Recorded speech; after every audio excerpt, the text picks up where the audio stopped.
The night settles over the desert again, and the pyramids return to silence. The chambers close, the echoes fade, and the ancient air grows still. Yet the questions remain carved deeper than the hieroglyphs themselves.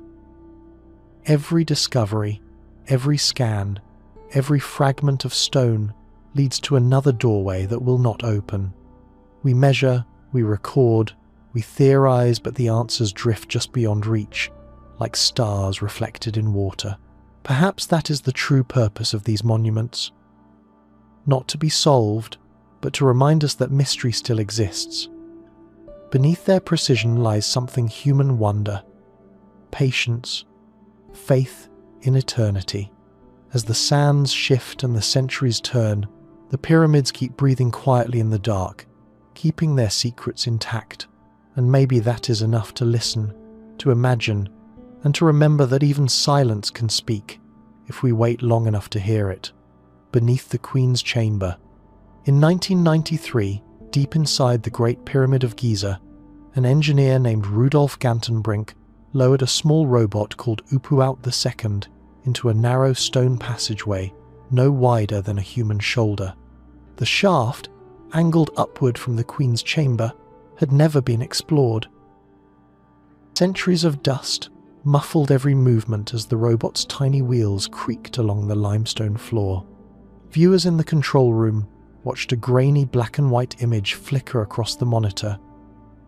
The first human eyes to peer beyond that point in 4,500 years. For 20 meters, the shaft rose steadily through the pyramid's core, its walls perfectly cut, its ceiling polished smooth. There were no inscriptions, no tools, no footprints, only a tunnel leading into darkness. Then, abruptly, the robot stopped. Before it stood a small limestone door, fitted with 2 copper handles, corroded but intact. Behind it lay only silence. Gantenbrink froze. The Great Pyramid, supposedly mapped, measured, and understood, had just revealed a secret passage sealed since antiquity. The discovery was instantly controversial. Why would the builders carve such precise shafts, only to close them off? Egyptologists called them air shafts, designed to ventilate the burial chambers during construction. But engineers pointed out that the passages were sealed at both ends, making ventilation impossible. Others noticed something stranger. The northern and southern shafts of both the King's and Queen's chambers aligned almost exactly with certain stars. Orion's belt, Sirius, and Thuban as they appeared around 2500 BCE. Perhaps the shafts were not for air, but for souls. Years passed. Political tension and conservation debates halted any further exploration. The copper-handled door became known as the Gantenbrink door, and the mystery deepened.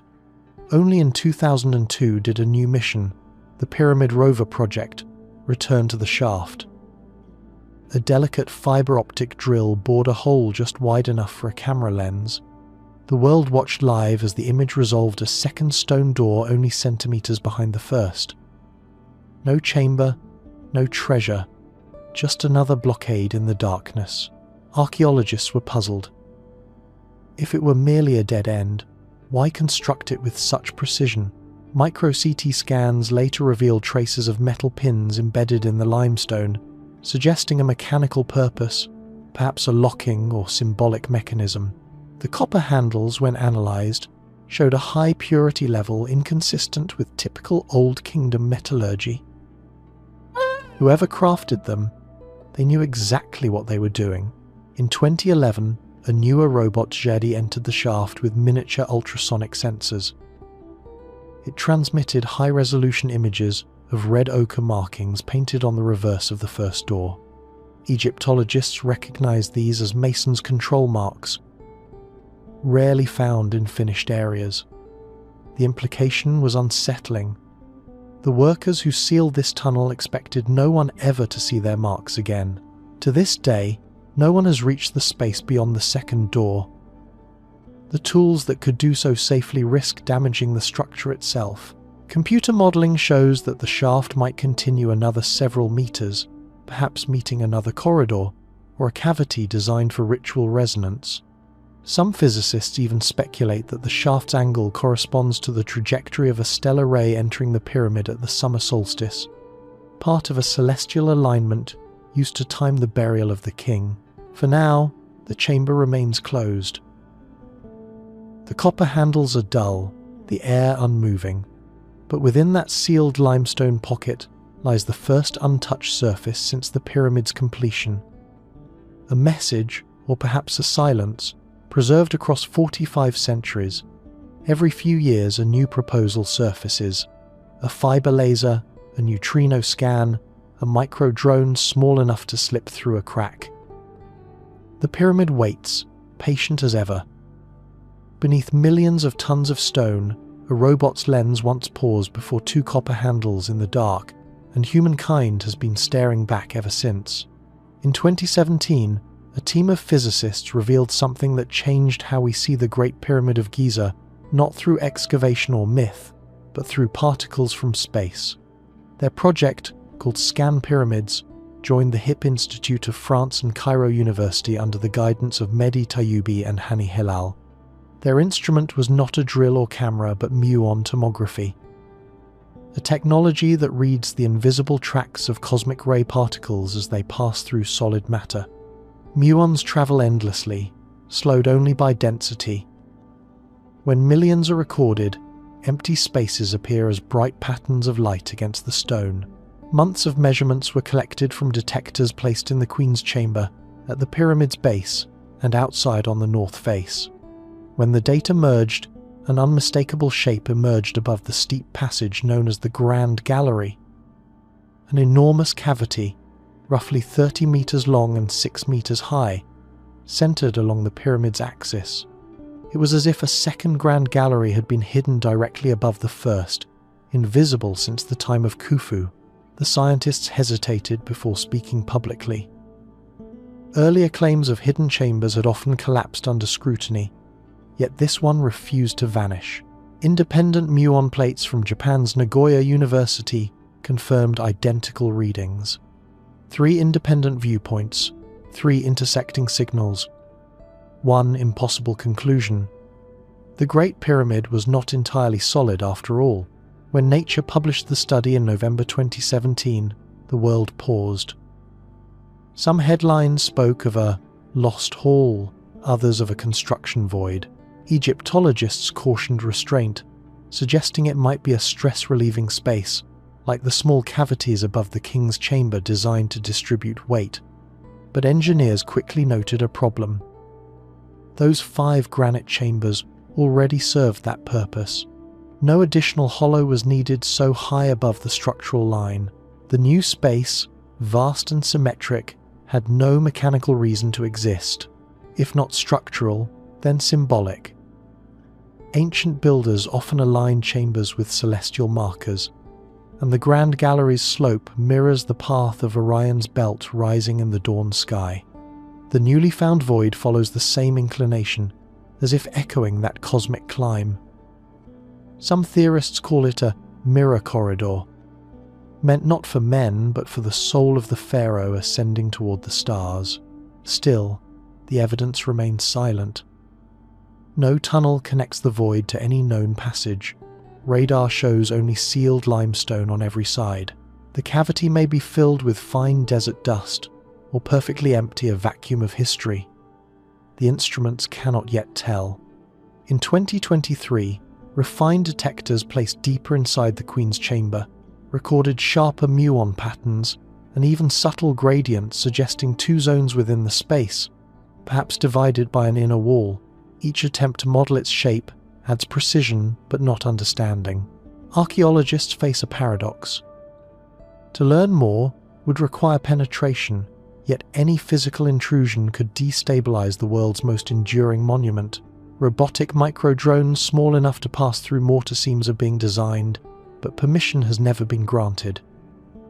At night, the detectors hum quietly inside their metal housings, counting particles from exploding stars millions of light-years away. Each one arrives, passes through 40 meters of stone and writes a line of mathematics that hints at emptiness. That emptiness forms a chamber we cannot touch, a room built by ancient hands, yet discovered by cosmic light. The grand gallery below still feels alive. Its corbelled walls amplify footsteps. Its air carries a low resonance that seems to breathe. Now we know there is another space above it.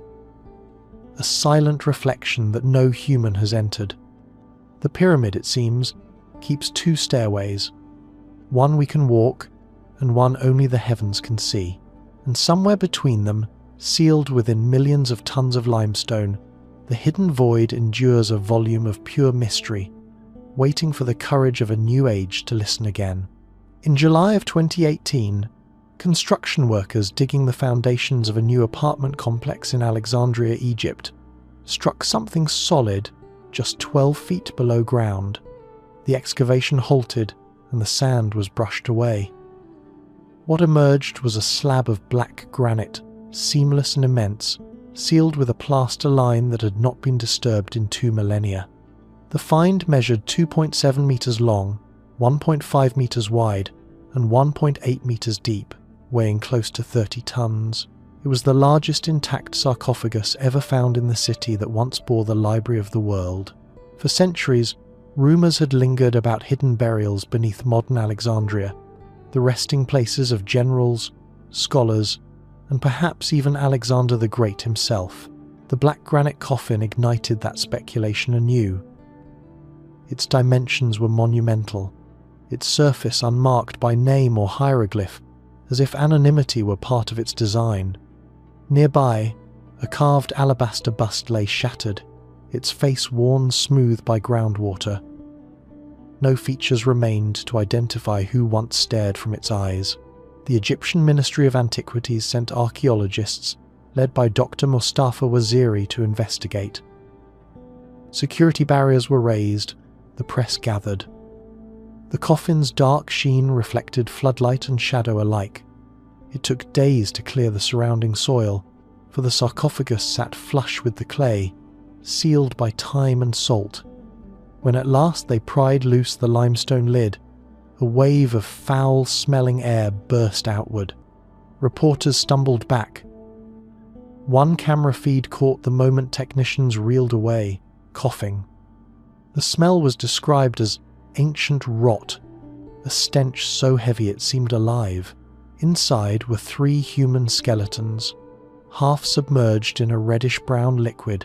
Early photographs spread online within minutes, spawning myths before any laboratory could speak. That the fluid was the elixir of immortality, that it contained mercury or blood, or a curse older than Egypt itself. Scientists, however, moved carefully. Samples were taken. The liquid proved to be sewage water that had leaked through a crack in the coffin's side, mixing with decomposed remains and iron from the sarcophagus interior, a chemistry of decay mistaken for magic. The bones told a quieter story. 2 were male, 1 female, dating from the Ptolemaic period, roughly between 323 and 30 BCE. None bore royal insignia. One skull showed a healed arrow wound. Another had a fractured jaw consistent with heavy labour. They were not kings or conquerors, but ordinary people entombed in extraordinary stone. Yet questions remained. Why such an immense coffin for unknown citizens? Granite was costly, quarried far from Aswan, and reserved for elites. The craftsmanship implied wealth or reverence. Chemical residue on the inner walls revealed traces of resin and bitumen, substances used in high-status mummification. Though no linen wrappings survived, the mix of materials was inconsistent, more ritual than formula. The orientation, too, defied custom.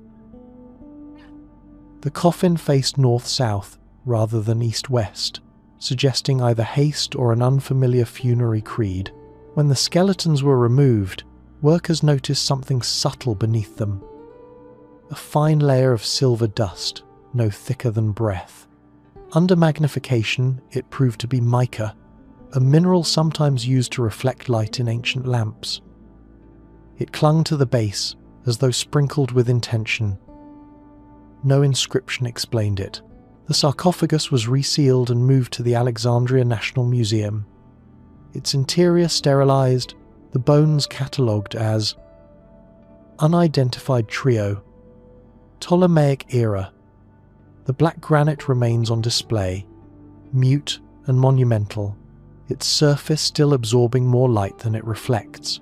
For weeks after its opening, residents of the city joked that the smell had never fully left the air. Scientists spoke instead of a rare glimpse into Alexandria's layered past, a time when the living built over the dead and history folded upon itself like limestone strata. Even now, the identity of those three people is unknown. No names, no lineage, no recorded deaths, only a sealed tomb of black stone, guarding a silence that endured 2,000 years and when opened, answered nothing. Anomalies. In 2015, a team of Egyptian and French researchers began a quiet but revolutionary experiment on the Great Pyramid. Their goal was simple: to take its temperature. Using highly sensitive infrared thermography, they scanned the pyramid's limestone faces at dawn, midday, and nightfall, searching for slight variations in surface heat. What they found defied expectation. Among the countless uniform blocks, a few glowed differently, their warmth lingering long after the rest had cooled. The anomaly appeared most clearly on the eastern face, near the base 3 stones side by side, each radiating heat far beyond their neighbours. The readings were consistent, even after repeated tests over several nights. The pyramid, so ancient and static, seemed to have areas that breathed with warmth, as though something within were holding heat long after the desert chill had set in. The study was part of the broader Scan Pyramids mission, combining thermal imaging, muon detection, and drone mapping to look for structural irregularities. Thermal cameras can reveal cavities or hidden spaces behind walls, since air pockets retain temperature differently than solid stone. Yet here, the warmth was puzzling. The anomalies were too focused to be voids, too shallow to be chambers. When compared to the pyramid's internal layout, the hot zones didn't match any known passage or chamber at all. At first, engineers suspected surface effects, perhaps uneven sun exposure or moisture trapped in porous limestone. But the pyramid's outer blocks are uniform and dry, and the temperature difference, measured at 6 degrees Celsius, was too high for mere reflection. The stones seemed to act as if they were warmed from within. Some proposed that the blocks might contain a different mineral composition, capable of retaining heat longer, but the masonry records show that most outer stones came from the same quarry at Tura, a site renowned for its consistent, fine-grained limestone. One intriguing detail emerged when comparing the temperature maps with older excavation blueprints. One of the heated stones sat directly above a sealed niche, a cavity filled with rubble long ago. Could the heat be radiating from an internal air pocket, or from some unknown material entombed inside? No samples were taken, permission for drilling or cutting was denied, but the correlation stirred quiet speculation. Infrared images released to the public showed the glowing patch like a heartbeat against a cold body of stone. The French team refrained from dramatic conclusions, stating only that the readings suggest a difference in thermal behaviour of unknown origin. Still, the photographs circulated rapidly online, fueling theories. Some spoke of hidden chambers, others of metallic artifacts or geological currents under the Giza Plateau. Egypt's Ministry of Antiquities issued cautious statements, emphasizing that further scans would be required before any explanation could be accepted. Later that year, the researchers expanded their survey to the northern face, where another faint anomaly appeared near the original entrance passage. This one was smaller, but equally persistent. In daylight, the pyramid absorbed the desert sun as it always had. But at night, when temperatures dropped sharply, these particular stones released their heat slowly, almost rhythmically. It was as if some invisible pulse passed through them, a cycle of energy that the rest of the structure ignored. the data remains open to interpretation. Some geophysicists point to differential airflow within the cracks of the masonry, creating localized heating through convection. Others suggest the possibility of ancient construction voids, perhaps sealed tunnels or unused corridors that still interact subtly with external temperature changes. None of the explanations fit perfectly. All remain partial.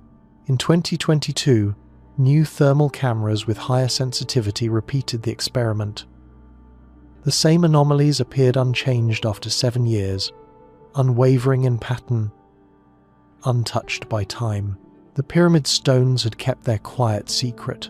When the desert cools after sunset, the Great Pyramid fades into the night, its limestone turning pale, its edges soft beneath starlight.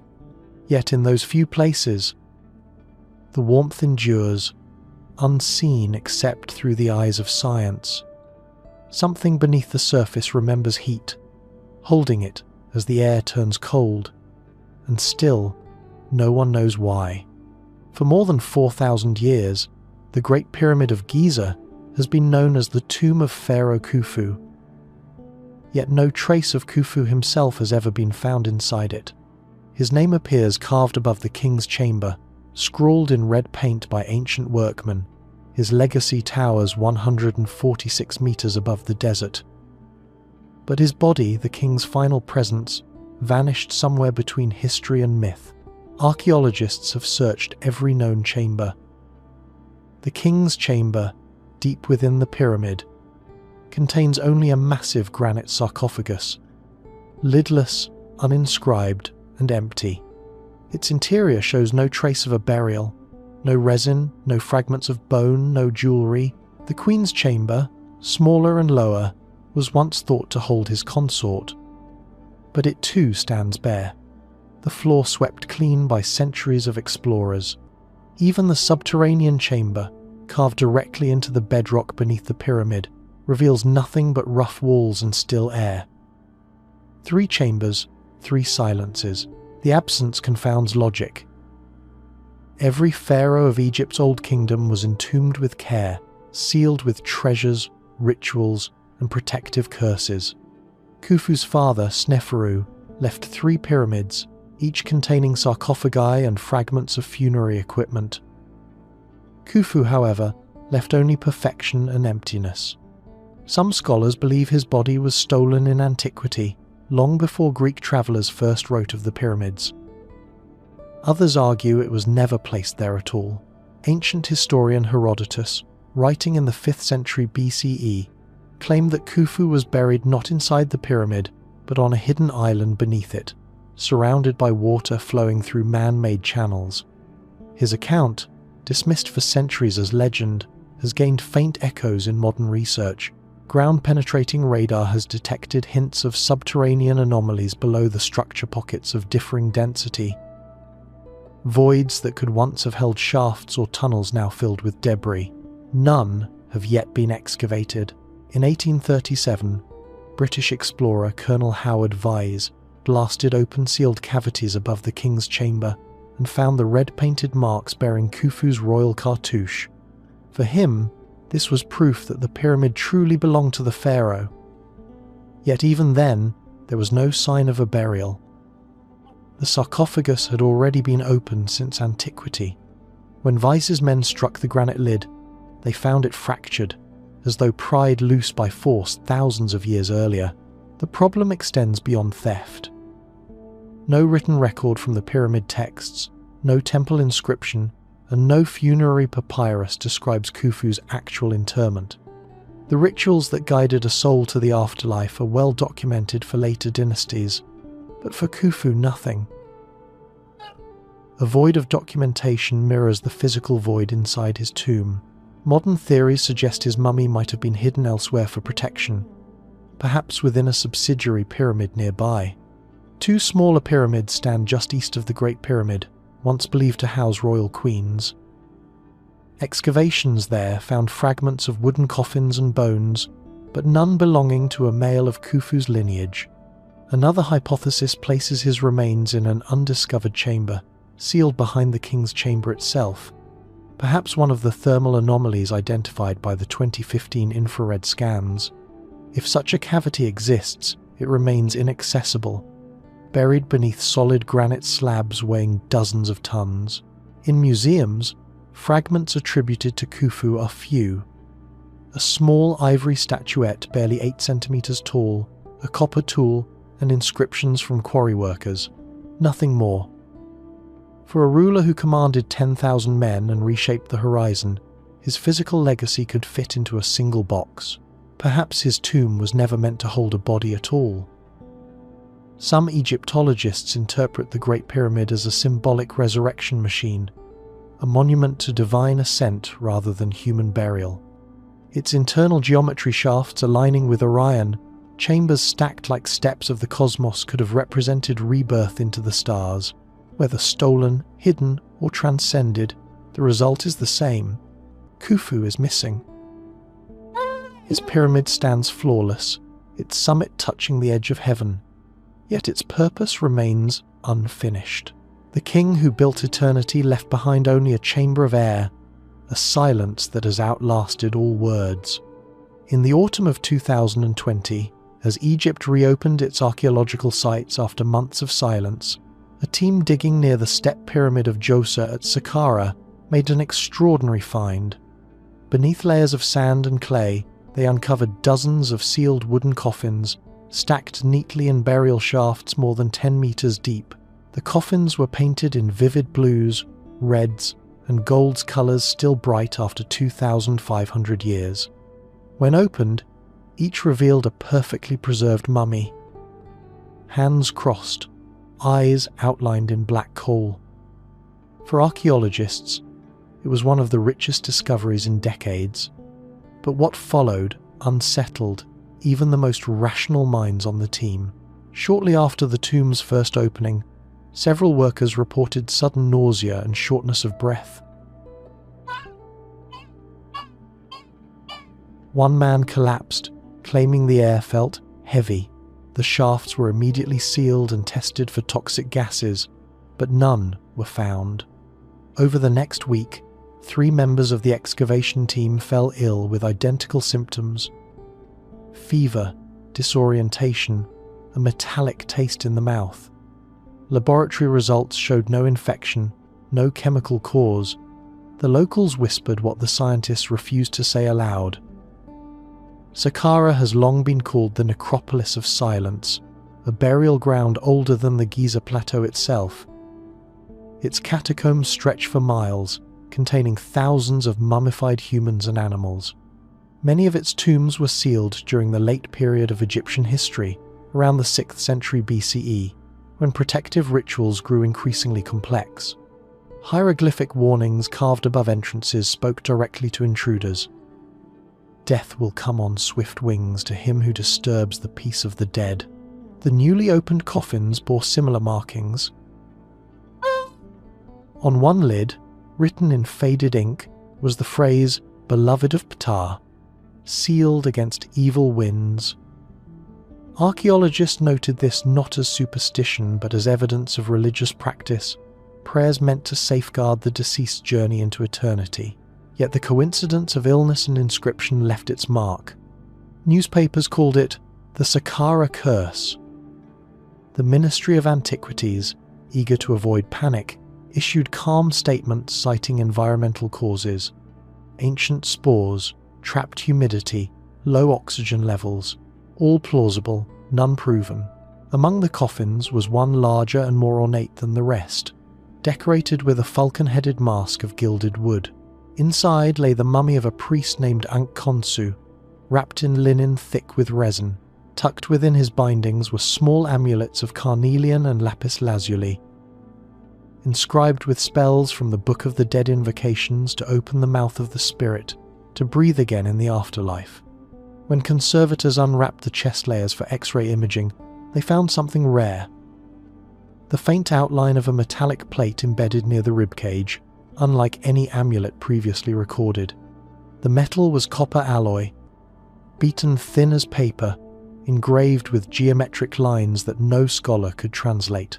Within days of its removal, the lights in the storage tent began to flicker.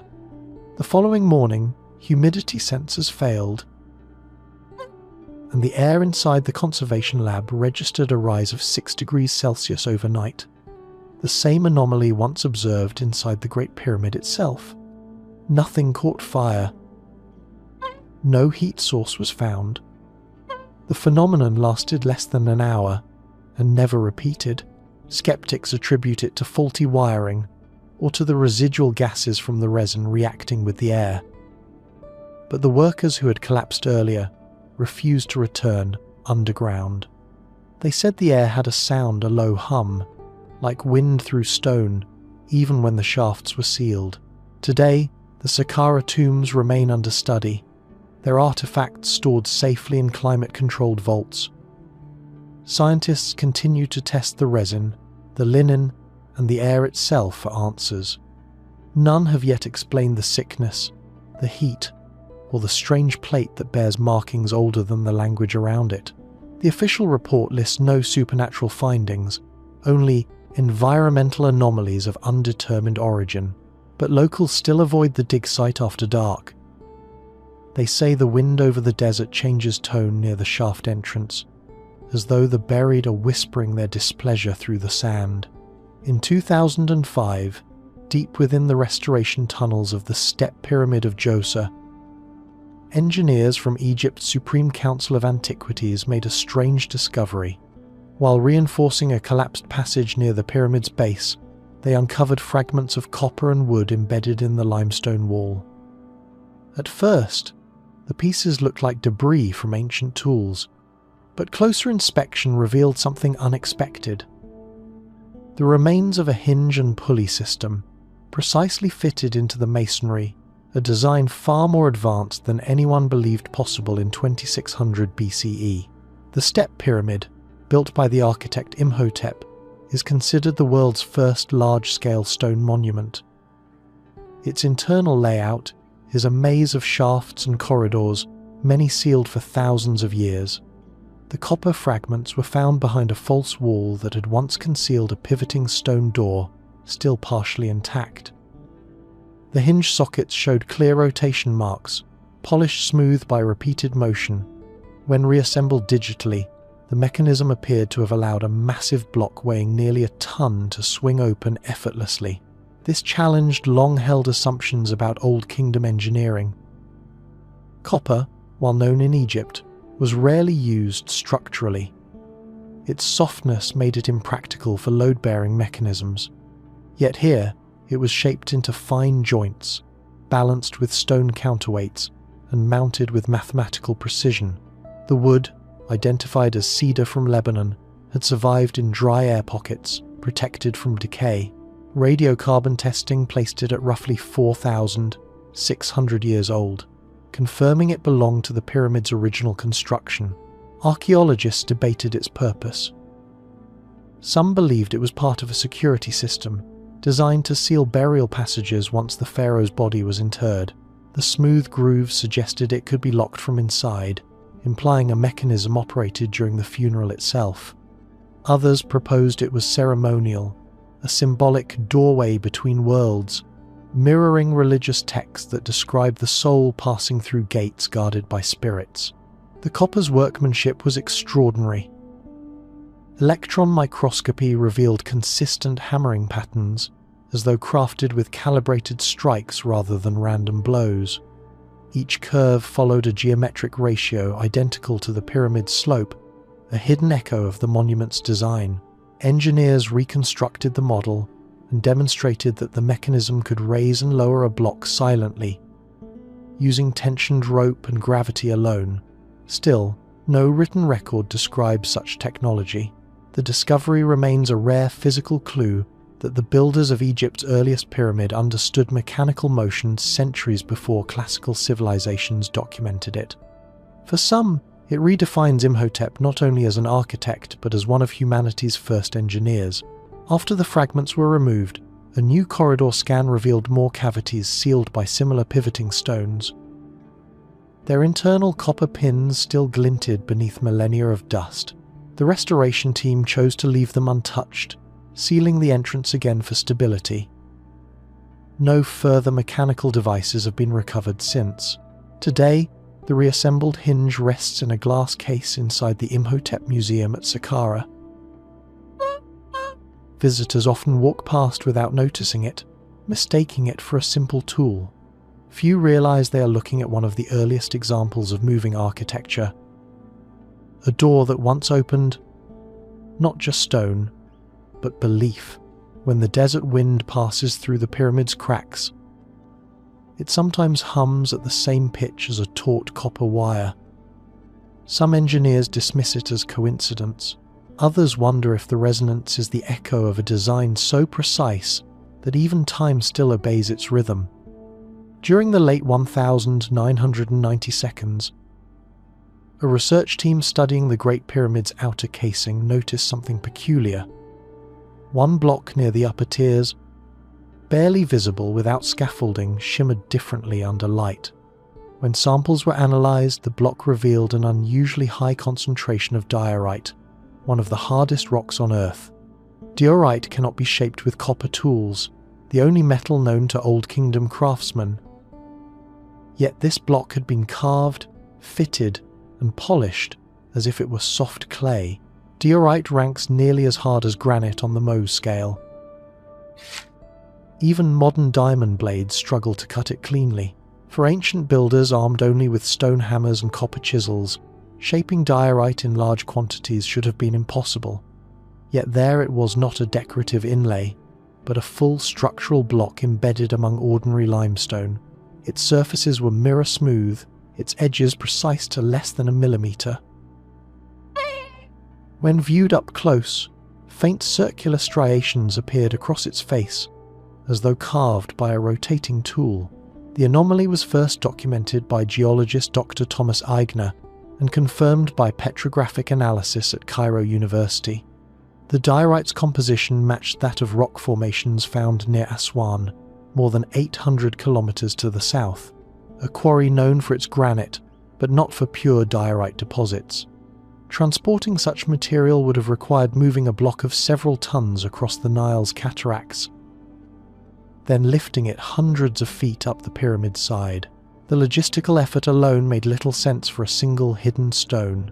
Egyptologists have long known that the ancient quarrymen worked diorite indirectly, using rounded diorite pounders to shape softer granite. But here, the reverse seemed true. The diorite itself had been shaped, with smooth concavity and parallel scoring that modern engineers associate with machined surfaces. The grooves were so even that one researcher joked it looked as if the block had been turned on a lathe. No such technology is known to have existed in 2600 BCE. Microscopic examination found trace residues of silica dust and copper oxide.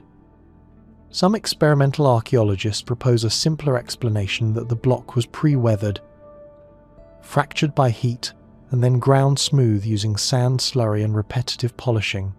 But replicating the same surface in laboratory tests took weeks of continuous effort and still failed to match the precision of the original. Adding to the puzzle, ground-penetrating radar showed no other diorite blocks nearby. This was not part of a decorative band or hidden core. It stood alone, a singular outlier in a sea of limestone. Its placement suggested intention. Near the pyramid's true north alignment point, embedded where the casing meets the base of the Grand Gallery's projected line. Some Egyptologists believe it served as a survey marker, perhaps the 0 point from which other measurements radiated.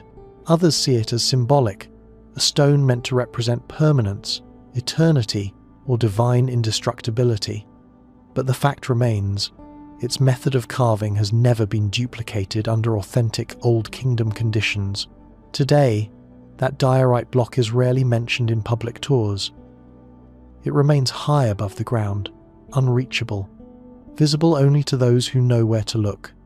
In the harsh afternoon sun, it glints slightly different from the limestone around it, darker, colder, impossibly smooth. When the wind shifts and dust runs across its face, the surface barely dulls. It resists erosion, light, and time itself. A single block among millions, whispering of techniques that history forgot or perhaps never recorded. Northwest of Cairo, where the desert begins to rise toward the Libyan plateau, lies the half-buried ruin of Abu Rawash, the site of Egypt's most mysterious pyramid. It belonged to Pharaoh Djedefre, the son of Khufu. Yet unlike his father's perfect monument at Giza, Djedefre's pyramid is little more than scattered stone. Archaeologists once thought it destroyed by time or looters, but newer evidence suggests something different. It was never finished. What remains today barely hints at the pyramid's former scale. The base, when measured, reveals that Djedefre intended a monument nearly as tall as the Great Pyramid itself, but the design diverges sharply from tradition.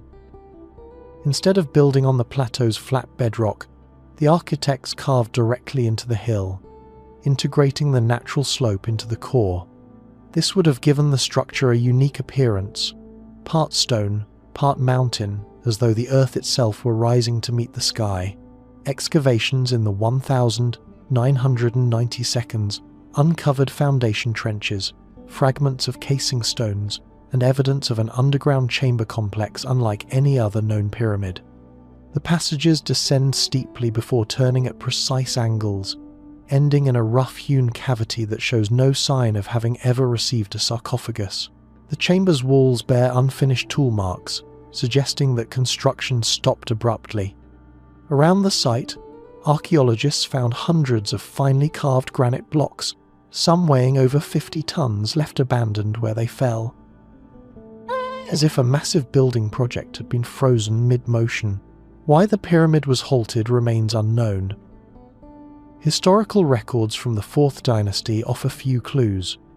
Djedefre ruled for roughly 8 years, a short reign by Egyptian standards. Some inscriptions imply a violent succession dispute following Khufu's death. Others hint at environmental damage, possibly a collapse of quarry routes or flooding along the Nile that made transporting granite impossible. But none explain the site's deeper mystery, its non-traditional geometry. Satellite imaging from 2013 revealed that the pyramid's central axis aligns differently from all others at Giza. Instead of pointing directly north, Djedefre's complex faces slightly northwest, toward the setting sun on the summer solstice. Scholars interpret this as a symbolic gesture, not toward eternity, but toward Ra, the solar deity whom Djedefre proclaimed as his divine father. This marks one of the earliest transitions in Egyptian theology, from pyramid as tomb to pyramid as temple of light. Even more curious are the fragments of polished quartzite found near the site. Its reflective properties would have made the pyramid shimmer under sunlight, a monument of gold and rose hues visible for miles across the desert. Some fragments still carry the distinct mirror polish that modern restorers have struggled to replicate without power tools. Beneath the ruins, radar imaging has detected a series of hollow cavities branching westward from the base. Their arrangement does not match burial chambers or storage rooms. The layout resembles something mechanical, perhaps a counterweight system or a construction ramp buried within the core itself. No excavation has yet confirmed this. The Egyptian authorities consider the site too unstable for deep work. Today, the Pyramid of Djedefre stands as a wind-scoured skeleton, a reminder that ambition can outlast completion. From a distance, its sloping mound catches the evening light and casts a shadow longer than any structure nearby. Archaeologists still walk its shattered steps, mapping foundation lines that end abruptly in the sand. Some call it a failed project. Others call it a prototype, a missing link between the pyramid as tomb and the pyramid as symbol. Either way, Djedefre's monument remains Egypt's lost pyramid, one that never reached the sky, but still points to something higher. When modern researchers entered the king's chamber of the Great Pyramid carrying digital compasses and magnetic sensors, they expected nothing unusual. The room, built entirely of massive Aswan granite blocks, had been measured thousands of times before. But as the instruments powered on, the readings began to drift. The compass needles quivered, turning slowly away from true north, then returning. A faint electromagnetic field seemed to pulse through the walls, steady, rhythmic, and unexplained. The discovery was first noted by engineers working with the Scan Pyramids project in 2018. Using magnetometers sensitive to microtesla variations, they recorded magnetic flux changes far above background levels. The signal wasn't random interference. It repeated in cycles of roughly 12 minutes, as if some remnant charge still lingered within the granite itself. Measurements taken outside the pyramid showed no similar activity. Only inside the king's chamber did the field persist. Granite is rich in quartz and feldspar, minerals known for their piezoelectric properties, the ability to generate voltage when subjected to pressure. Under the immense weight of the pyramid, the stone could theoretically produce weak electrical currents. Over time, those currents might align with Earth's own geomagnetic field, creating a resonance effect. Yet even this theory failed to explain the regularity of the readings. The energy appeared too organized, almost deliberate. Some researchers proposed that ancient builders may have been aware even subconsciously of these energetic properties. The placement of the king's chamber within the pyramid's central mass coincides with the point of highest gravitational compression.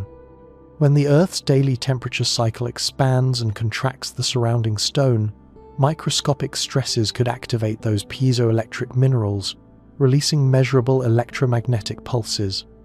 The pyramid, in essence, might function as a natural oscillator, not a generator in the modern sense, but a stone instrument responding to the planet's rhythm.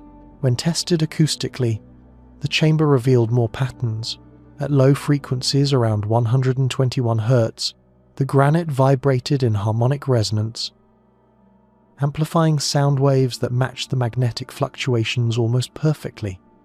Engineers described the phenomenon as magneto-acoustic coupling, a feedback loop where vibration and magnetism influence one another.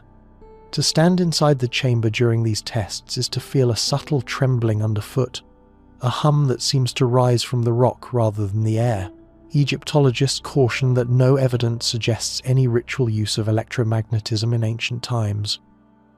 The builders, they argue, sought perfection in symmetry and material strength, not energy.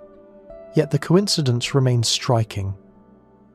The chamber's proportions, length, width, and height follow a ratio nearly identical to those that produce resonant stability in modern acoustic labs. Whether intentional or instinctive, the result is a room that responds to both sound and magnetism with remarkable precision. Further tests in 2020 found that the field's intensity fluctuated slightly with solar activity. During geomagnetic storms, the amplitude of the readings increased, suggesting a connection between the pyramid's granite core and the charged particles streaming from the sunday. Scientists call this a magneto-telluric interaction, where Earth's natural electromagnetic variations induce currents in conductive materials. In this case, the pyramid may act as a silent witness, recording cosmic events in the slow language of stone. Visitors often report an odd stillness inside the king's chamber. Voices echo briefly, then fade as though absorbed by the walls. The air feels thicker, the temperature cooler. Instruments confirm the difference. Humidity drops, and magnetic sensors continue to flicker just above baseline. No radiation, no machinery, only granite, pressure, and time. Whether coincidence or design, the chamber hums faintly in a rhythm too slow for the ear, but steady as a heartbeat. It has endured for 45 centuries, storing the quiet memory of forces unseen. And when the world outside turns noisy and bright, the magnetic walls keep their patient pulse, a conversation between stone and field that has never truly stopped. When sound is made inside the king's chamber of the Great Pyramid, it doesn't simply echo, it lingers. Low notes seem to vibrate within the granite walls, building on themselves until the entire space hums as one body of stone. In 2019, an interdisciplinary team of acoustic engineers from the University of Seville and Cairo University measured this phenomenon precisely for the first time. They found that the chamber resonates most strongly at 440 Hz, the exact pitch of the modern musical A. At that frequency, the granite blocks vibrate almost imperceptibly, transferring energy from wall to ceiling to floor in perfect symmetry. The sound does not amplify outward, but turns inward, trapped within the geometry of the room. Microphones, placed in different corners, recorded phase patterns, identical to those found in modern acoustic resonators, devices used to stabilize vibrations in laboratories. The King's Chamber, it seems, functions as a naturally tuned instrument, one built 4.5 millennia before the concept of resonance was even understood. Granite, the chamber's primary material, contains quartz crystals known for their piezoelectric sensitivity. When exposed to vibration or pressure, quartz generates tiny electrical charges. Under the immense weight of millions of tons of stone above, those crystals may respond dynamically to sound, transforming vibration into weak electromagnetic impulses. This coupling between sound and stone, known as sonoelectric resonance, could explain the strange magnetic anomalies once detected here. The dimensions of the room appear too exact to be coincidence.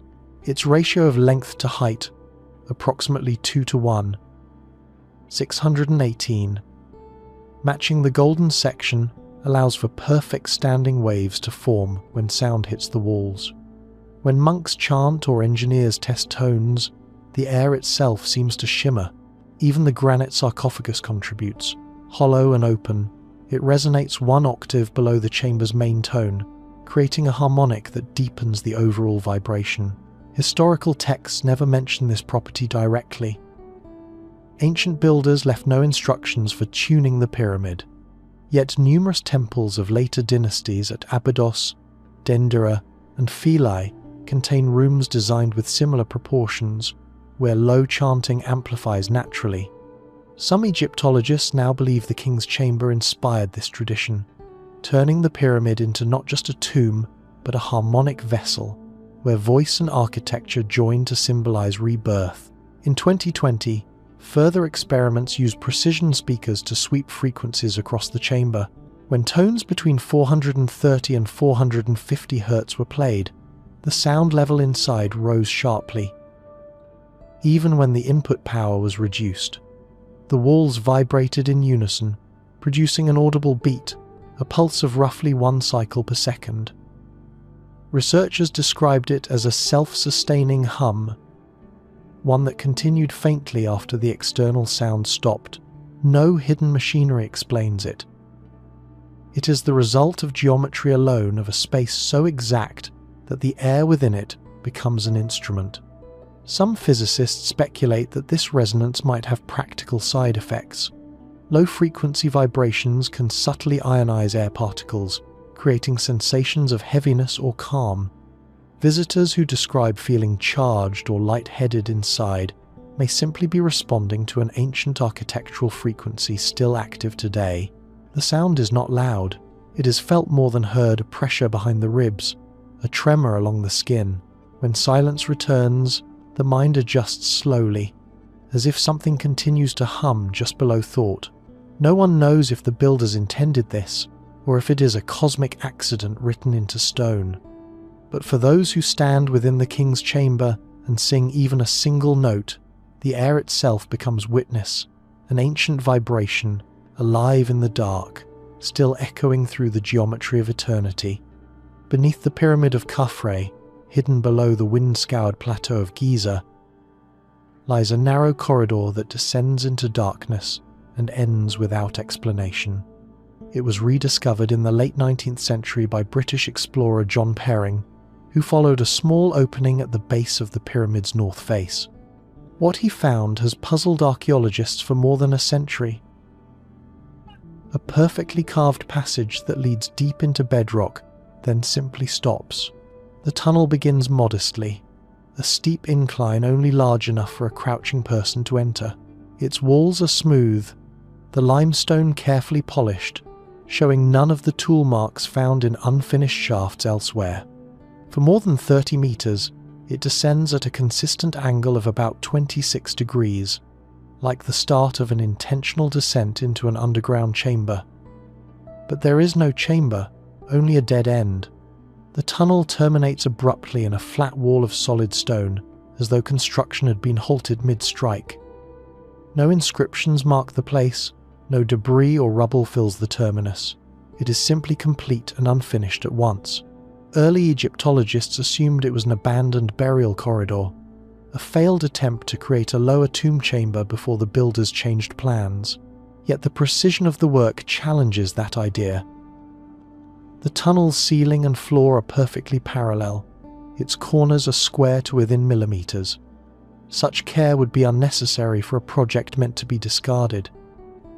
And the fact that it lies directly beneath the pyramid's centerline suggests it was part of the original blueprint, not an afterthought.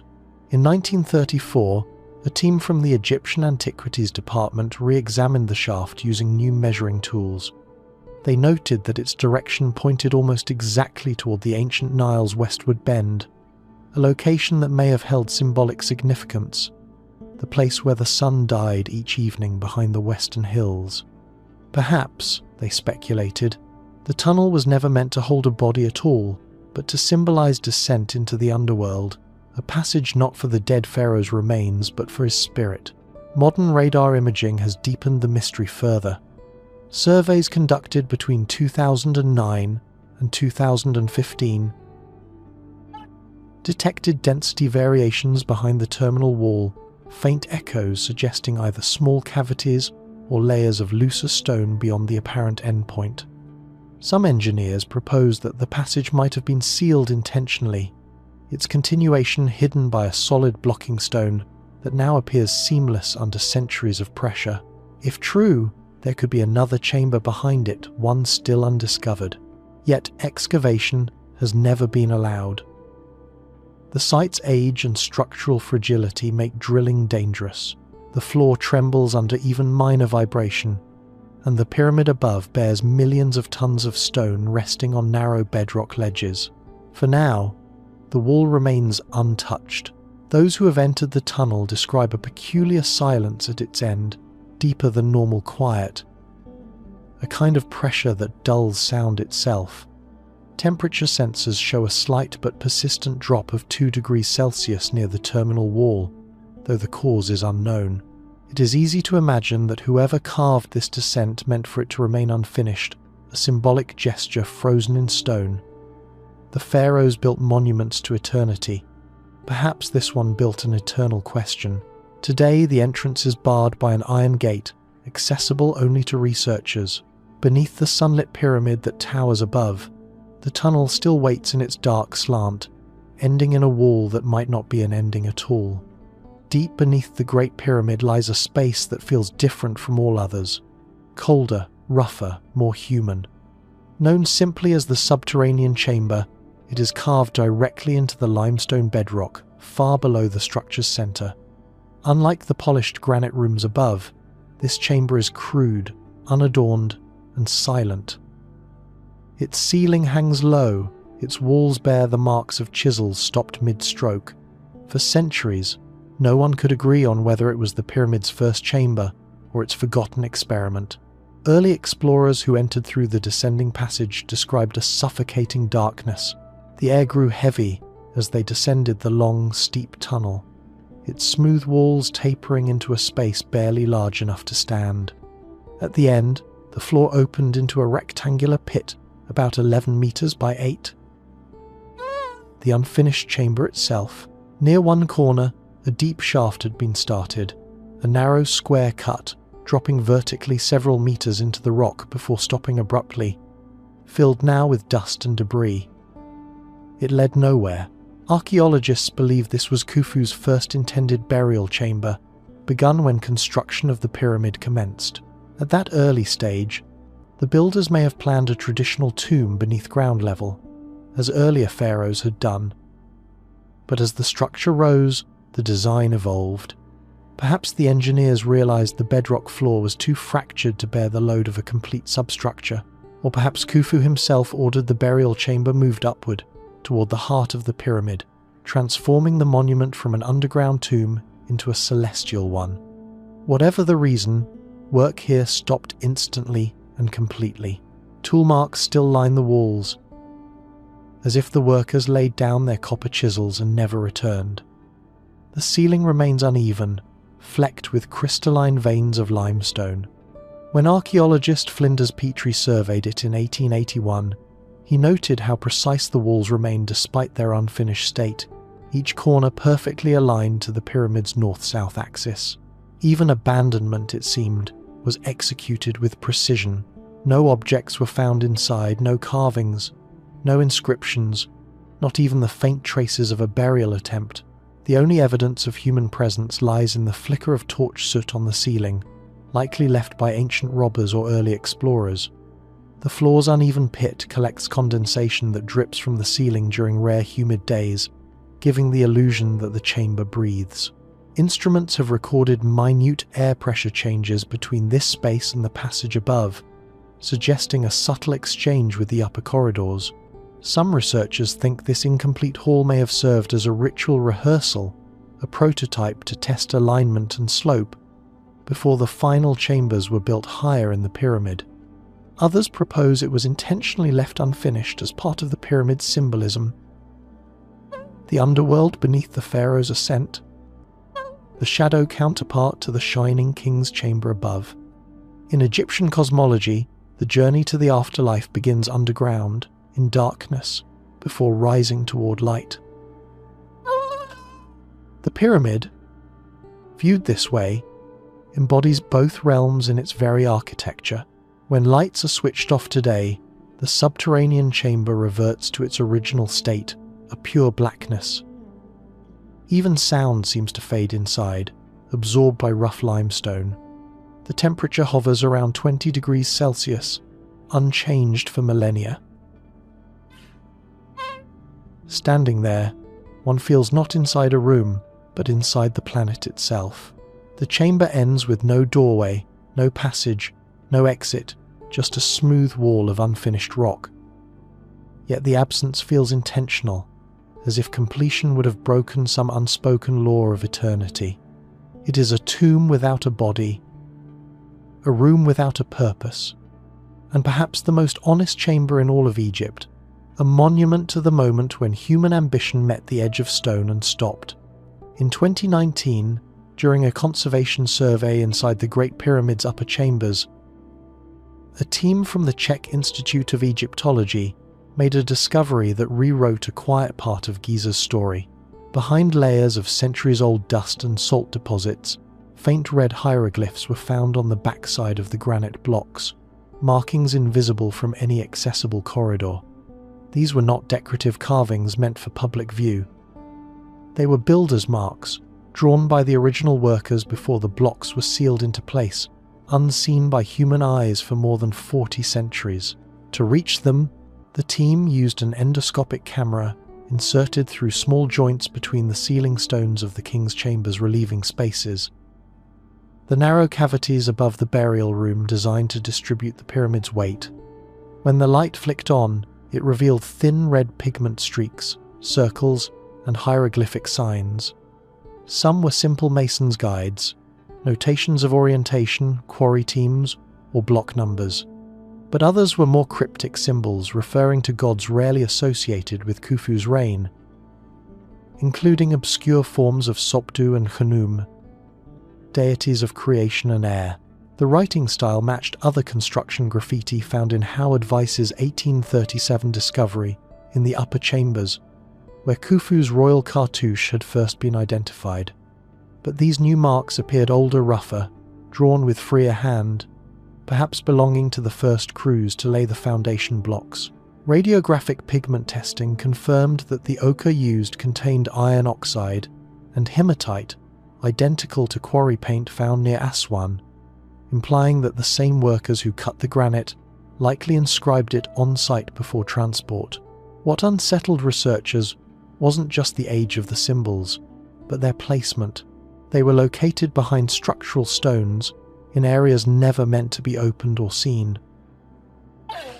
Why leave inscriptions in eternal darkness?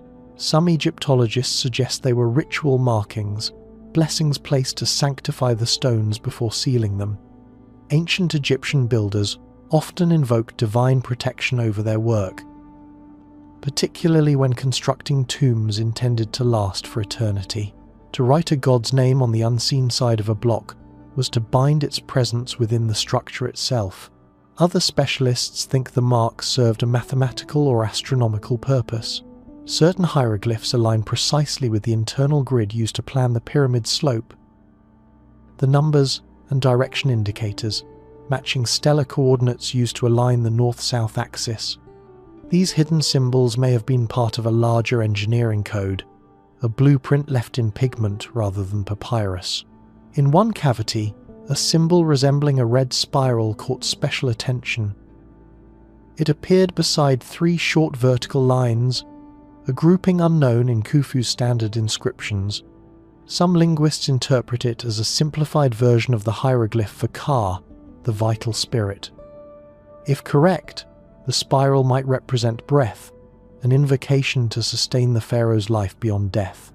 The choice to hide it behind a supporting beam could have been deliberate, ensuring that the energy of that prayer remained locked forever within the pyramid's living stone. Laser scanning of the markings captured details invisible to the naked eye. Smudges of fingerprints pressed into the pigment, likely from the very artisans who drew them. Their touch, preserved under tons of granite, feels intimate, the human side of one of history's most impersonal monuments. Today, these hidden hieroglyphs remain sealed behind the granite they blessed. Only remote cameras and narrow beams of light have seen them. They tell no grand story of kings or gods, only the quiet record of hands that built eternity, leaving their names not where they would be admired, but where only time itself could find them again. For generations, the pyramids of Giza were thought to be aligned simply by human measurement, the clever engineering, guided by the rising and setting Sunday. But in the late 20th century, astronomers began to suspect something far deeper. Instead, each was slightly offset, an intentional pattern that, when plotted on the desert plain, mirrored the belt of the constellation Orion as it appeared around 10,500 BCE, nearly 8,000 years before Khufu's reign. The idea was first advanced by Robert Borval, a Belgian engineer with a passion for archaeoastronomy. In 1989, while studying satellite images of the Giza Plateau, he noticed that the smallest pyramid belonging to Menkore was displaced slightly to the east, just as Orion's faintest star, Mintaka, lies offset from the other two in the night sky. When he rotated the constellation over the pyramids, the match was startling. The alignment extended beyond coincidence. The pyramid's orientations toward the Nile River corresponded to Orion's relation to the Milky Way, which ancient Egyptians called the River of the Sky. In first Valentaming result, traditional Egyptologists dismissed the theory at first. The pyramids, they argued, were built around 2500 BCE, not 10,500 BCE, but the precision of the alignment forced reconsideration. When computer models reconstructed the sky as it appeared in Khufu's time, the correlation weakened. Yet when set to 10,500 BCE, the so-called Zep Tepi, or first time in Egyptian mythology, the belt stars fit almost perfectly. Some saw this as evidence that the builders encoded celestial memory into stone, preserving an ancient map of the heavens long after the stars had shifted. Supporting this idea were the air shafts extending from the king's and queen's chambers. One points directly toward Orion's belt, the other towards Sirius, the brightest star in the sky, both crucial to Egypt's mythology of death and rebirth. Orion was associated with Osiris, god of the afterlife. Sirius represented Isis, his divine consort. The alignment seemed deliberate, turning the pyramid into a cosmic machine that joined earth and sky, the mortal and the eternal.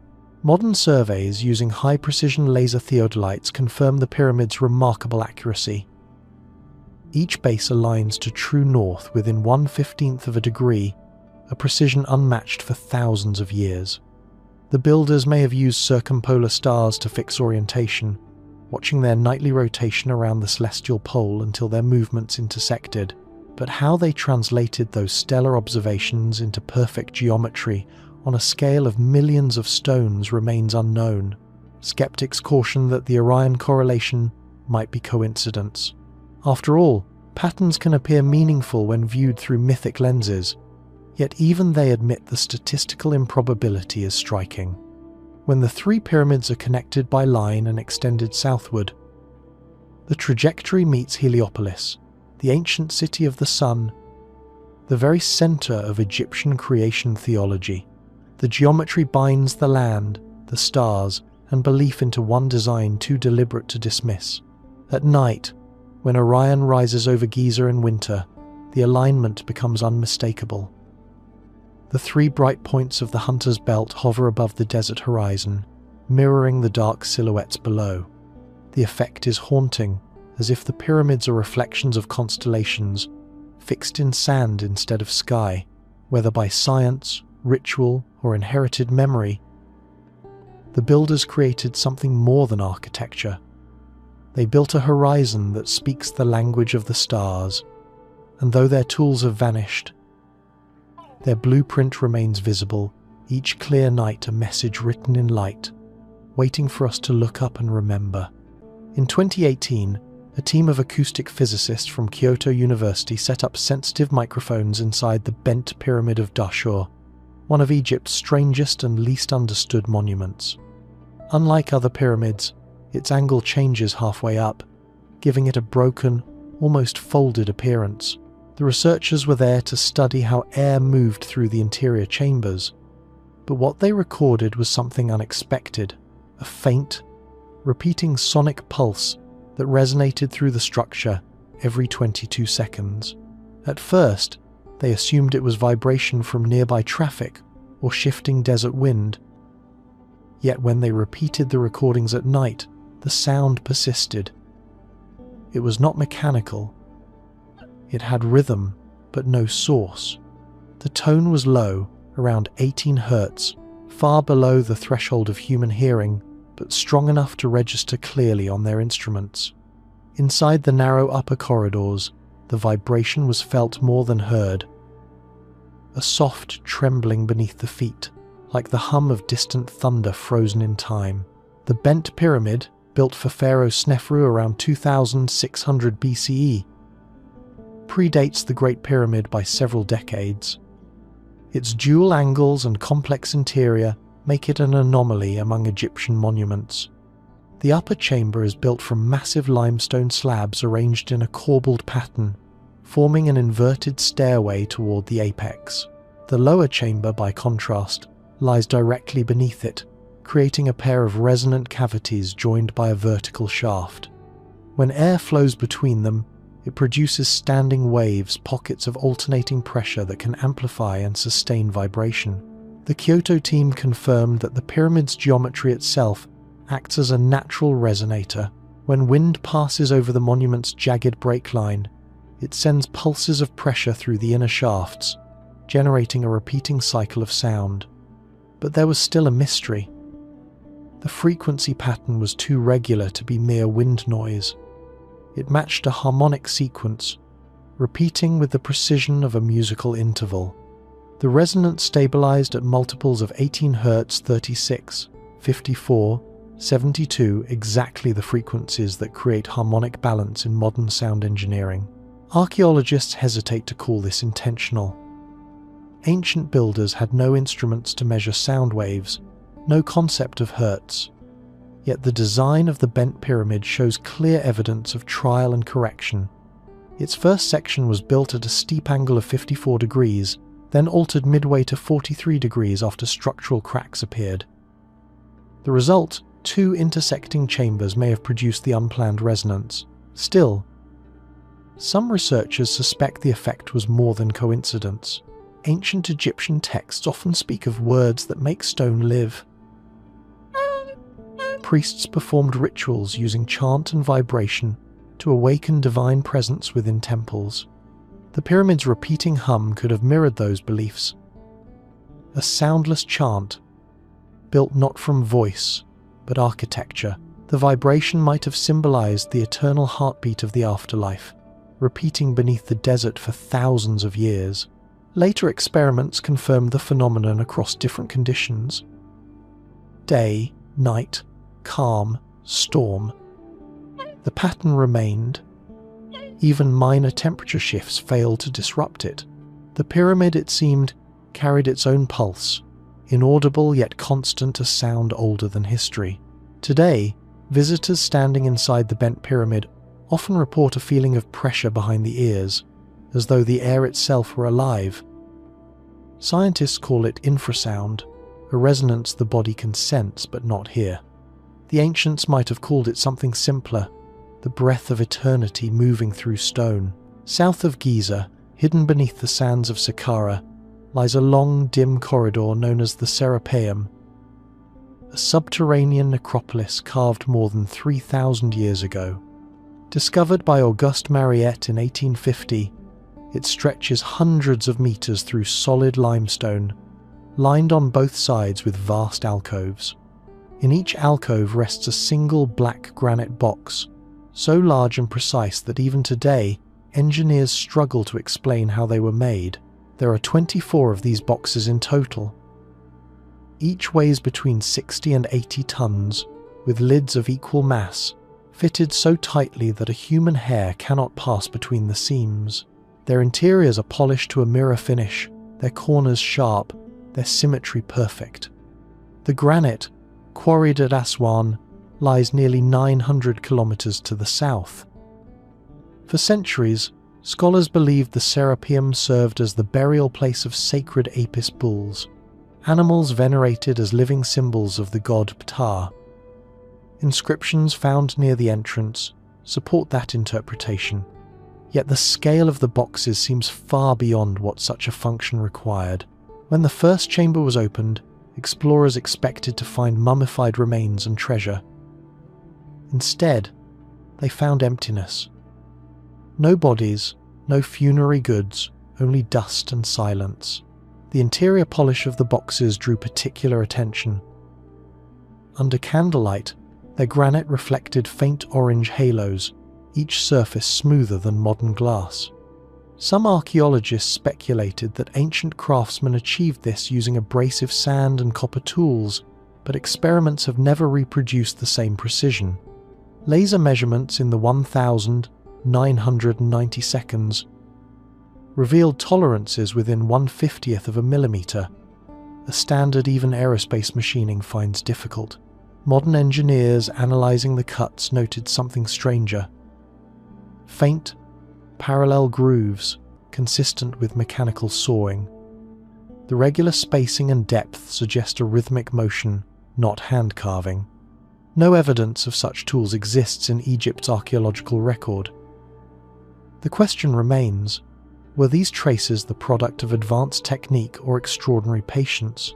The acoustics of the Serapeum add another layer of mystery.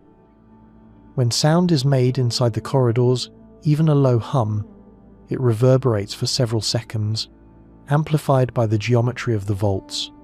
Engineers testing resonance frequencies found that several boxes respond at exact harmonic intervals, vibrating gently at tones corresponding to 110 and 220 Hz an octave apart. The discovery has led some to describe the Serapeum as a stone symphony, designed to interact with sound. Though no inscriptions mention any ritual use of music, excavations in recent years using muon scans and endoscopic probes have found small cavities beneath certain alcoves, shallow pits that may once have held stabilizing counterweights or symbolic offerings. But none reveal the secret of why such precision was necessary. For burial, it was excessive. For symbolism, transcendent. Visitors who descend into the Serapeum today describe an atmosphere unlike any other site in Egypt. The air is cool and still, absorbing sound until even footsteps vanish. When the lights are turned off, the black boxes vanish into the darkness, leaving only their silhouettes glowing faintly from residual heat in the stone. The silence feels engineered, as if the architecture itself was built to contain something greater than a tomb. What the Serapeum was truly meant to preserve, bull, pharaoh, or something beyond either, remains uncertain. But each granite box stands as a question carved into eternity, untouched, unbroken, and still waiting for its first real answer. 2 narrow channels extend from the king's chamber and 2 more from the queen's chamber, each only about 20 centimeters wide. They were first called air shafts, though no air has ever passed through them. Sealed at both ends, these smooth stone tunnels climb through the pyramid's mass like veins of geometry, their purpose still uncertain after more than 4 millennia. When early explorers inserted torches and mirrors to peer inside, they saw only dust. But modern robotics and laser mapping have revealed something extraordinary. Each shaft points toward a specific star in the ancient Egyptian sky. The southern shaft of the king's chamber aligns with Orion's belt, sacred to Osiris, god of resurrection, while the northern one faces Thuban, the pole star around 2500 BCE, representing the eternal north, the realm of the undying. The queen's chamber shafts mirror this pattern, pointing to Sirius, the star of Isis, and to Kochab, another circumpolar star of immortality. These alignments are so precise that modern astronomers confirmed them within a fraction of a degree. For the builders to achieve this without telescopes or modern mathematics, they must have relied on direct stellar observation, marking angles during nights of perfect clarity. Each shaft would then be sealed as the structure rose, a ritual locking of the pharaoh's path to the heavens. The southern shaft of the queen's chamber has drawn particular fascination. In 1993, German engineer Rudolf Gantenbrink sent a small robot named Upuaut II into it. After crawling upward for more than 60 meters, the robot stopped at a tiny limestone door fitted with 2 copper handles. The find electrified the archaeological world, a sealed portal deep within the pyramid, untouched since its completion. When a new camera drilled through the door in 2002, it revealed another stone panel behind it, forming a second door only centimeters away. Between them was a small empty cavity, no treasure, no mechanism, only silence. Why construct such a tunnel only to close it off twice? Some Egyptologists believe these shafts were symbolic conduits for the king's soul, allowing his spirit the car to travel towards specific constellations associated with rebirth. Others argue they served as astronomical sightlines, helping the architects orient the pyramid during construction. But the precision of the sealing stones suggests a deeper intent. The shafts were never meant to carry air or light. They were built to connect Earth to sky, a permanent alignment between human and cosmic order. In 2021, muon scanning re-examined these passages and detected slight density variations along their length, possibly small pockets or widening cavities near their upper ends. Some researchers wonder if these cavities hold miniature ritual objects, perhaps metal symbols or star charts placed there during the final stages of construction, sealed forever as offerings to the heavens.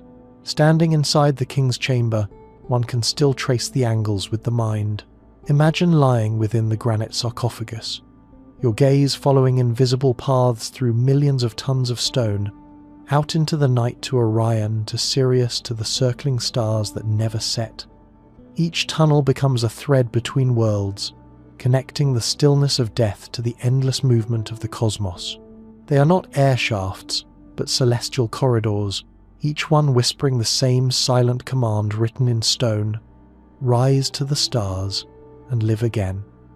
In 1995, a team of Egyptian and French researchers surveying the Pyramid of Teti in Saqqara reported something they couldn't explain.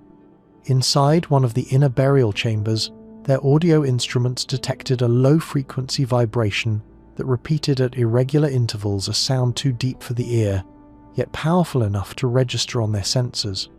When they stood still, they could feel it faintly beneath their feet, like a tremor pulsing through the air. The tomb, it seemed, was humming. At first, they suspected machinery, an underground generator, or the vibration of passing vehicles. But the readings persisted even at night. When the site was completely still, the frequency hovered between 18 and 20 Hz, close to the range of natural infrasound, known to produce sensations of unease or awe in the human body. The sound's origin remained invisible, hidden somewhere within the limestone's silent mass. The Pyramid of Teti, built around 2300 BCE, is smaller than its counterparts at Giza, but renowned for its exquisite pyramid texts, the earliest known collection of funerary spells carved into the chamber walls. The hieroglyphs speak of flight, light, and eternal ascent. "You shall rise as the star that never dies." Beneath those sacred words, the vibration continued, a pulse too steady to be coincidence. Acoustic mapping showed that the resonance was strongest near the sarcophagus alcove, where a massive, lidless granite coffin rests. The box's shape and material amplify low frequencies naturally, much like an organ pipe.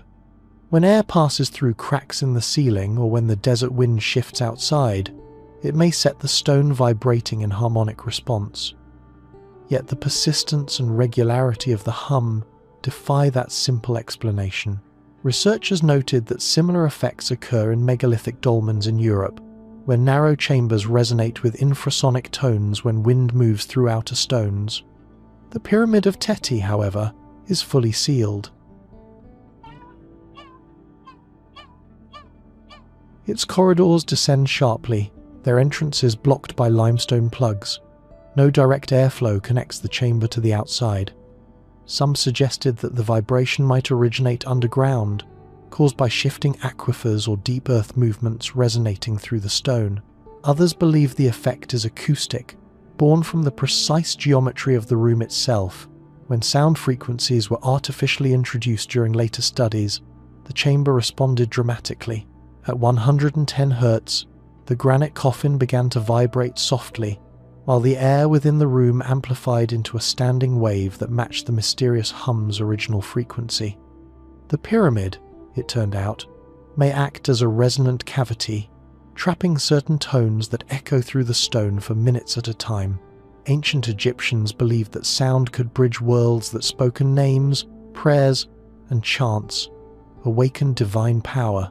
The pyramid texts themselves were not meant to be read in silence but recited aloud, each intonation carrying the soul toward the stars. It is possible that the chamber's acoustic design was intentional, shaping voice and vibration into a single act of resurrection. Today, when visitors are allowed into Teti's burial chamber, most feel the hum before they hear it. The air seems to tighten. The heart's rhythm subtly shifts to match the unseen beat. It's easy to imagine priests chanting in this confined space, their voices merging with the natural resonance until the room itself began to sing. Whether caused by geology, architecture, or something beyond both, the hum endures a soundless prayer still trapped in stone. Each vibration reminds us that silence is never truly empty, and that even the quietest tomb can carry a heartbeat that refuses to die. In 2022, a group of conservators working inside the Pyramid of Unas at Saqqara, home to the oldest pyramid texts in Egypt, noticed something strange while cleaning the wall of a side passage. Under the soft glow of their lamps, faint shadows seemed to move beneath the green and black pigments. When they scanned the area with infrared imaging, an entire layer of invisible hieroglyphs emerged, lines of text older than the visible ones above them. Words hidden for more than 4,000 years. The pyramid texts, carved during the 5th dynasty around 2350 BCE, are among humanity's earliest religious writings. They were meant to guide the dead pharaoh's spirit through the afterlife, each spell a step toward eternal rebirth. Yet the newly uncovered layer told a different story. Beneath the familiar hymns to the sun god Ra and the resurrection of the king lay rougher inscriptions, half-finished phrases, alternate symbols, corrections. It was as if the builders had rewritten eternity directly onto the walls. Infrared and multispectral scans revealed at least 3 distinct writing stages. The earliest layer used a thicker pigment rich in carbon black, possibly inked directly onto the stone before the reliefs were carved. Over time, new priests and artisans returned to reinscribe the same walls, adjusting the theology as royal doctrine evolved. Words of one age were covered by the faith of another. In some areas, the new texts contradict the old, changing the names of deities, merging gods, or altering the path the soul was meant to follow. One inscription beneath the paint drew particular attention. It referred not to Ra or Osiris, but to Atum, the self-created god who rose from chaos to form the world. The phrasing, unseen since its burial, describes the king descending into shadow to learn the light. Scholars believe it may represent an earlier cosmology, one emphasizing transformation through darkness rather than direct ascent to the Sunday. In later centuries, that idea was replaced by solar resurrection, rising toward light rather than passing through it. Microscopic analysis of the pigments revealed that the overpainted texts were added using malachite green and orpiment yellow. Minerals difficult to source and expensive even in antiquity. The effort to conceal the older layer was deliberate, not careless.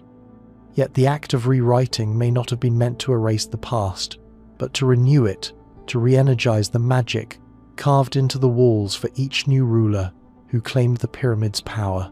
When the scans were compiled, researchers noticed something almost poetic. The hidden hieroglyphs align with the visible ones above.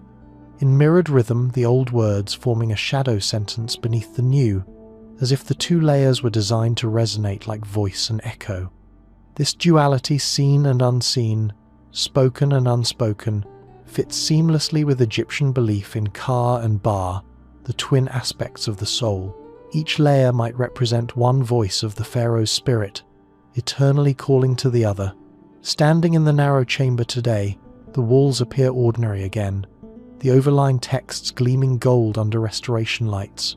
Yet beneath their surface lies a second voice, older and quieter, waiting in the stone.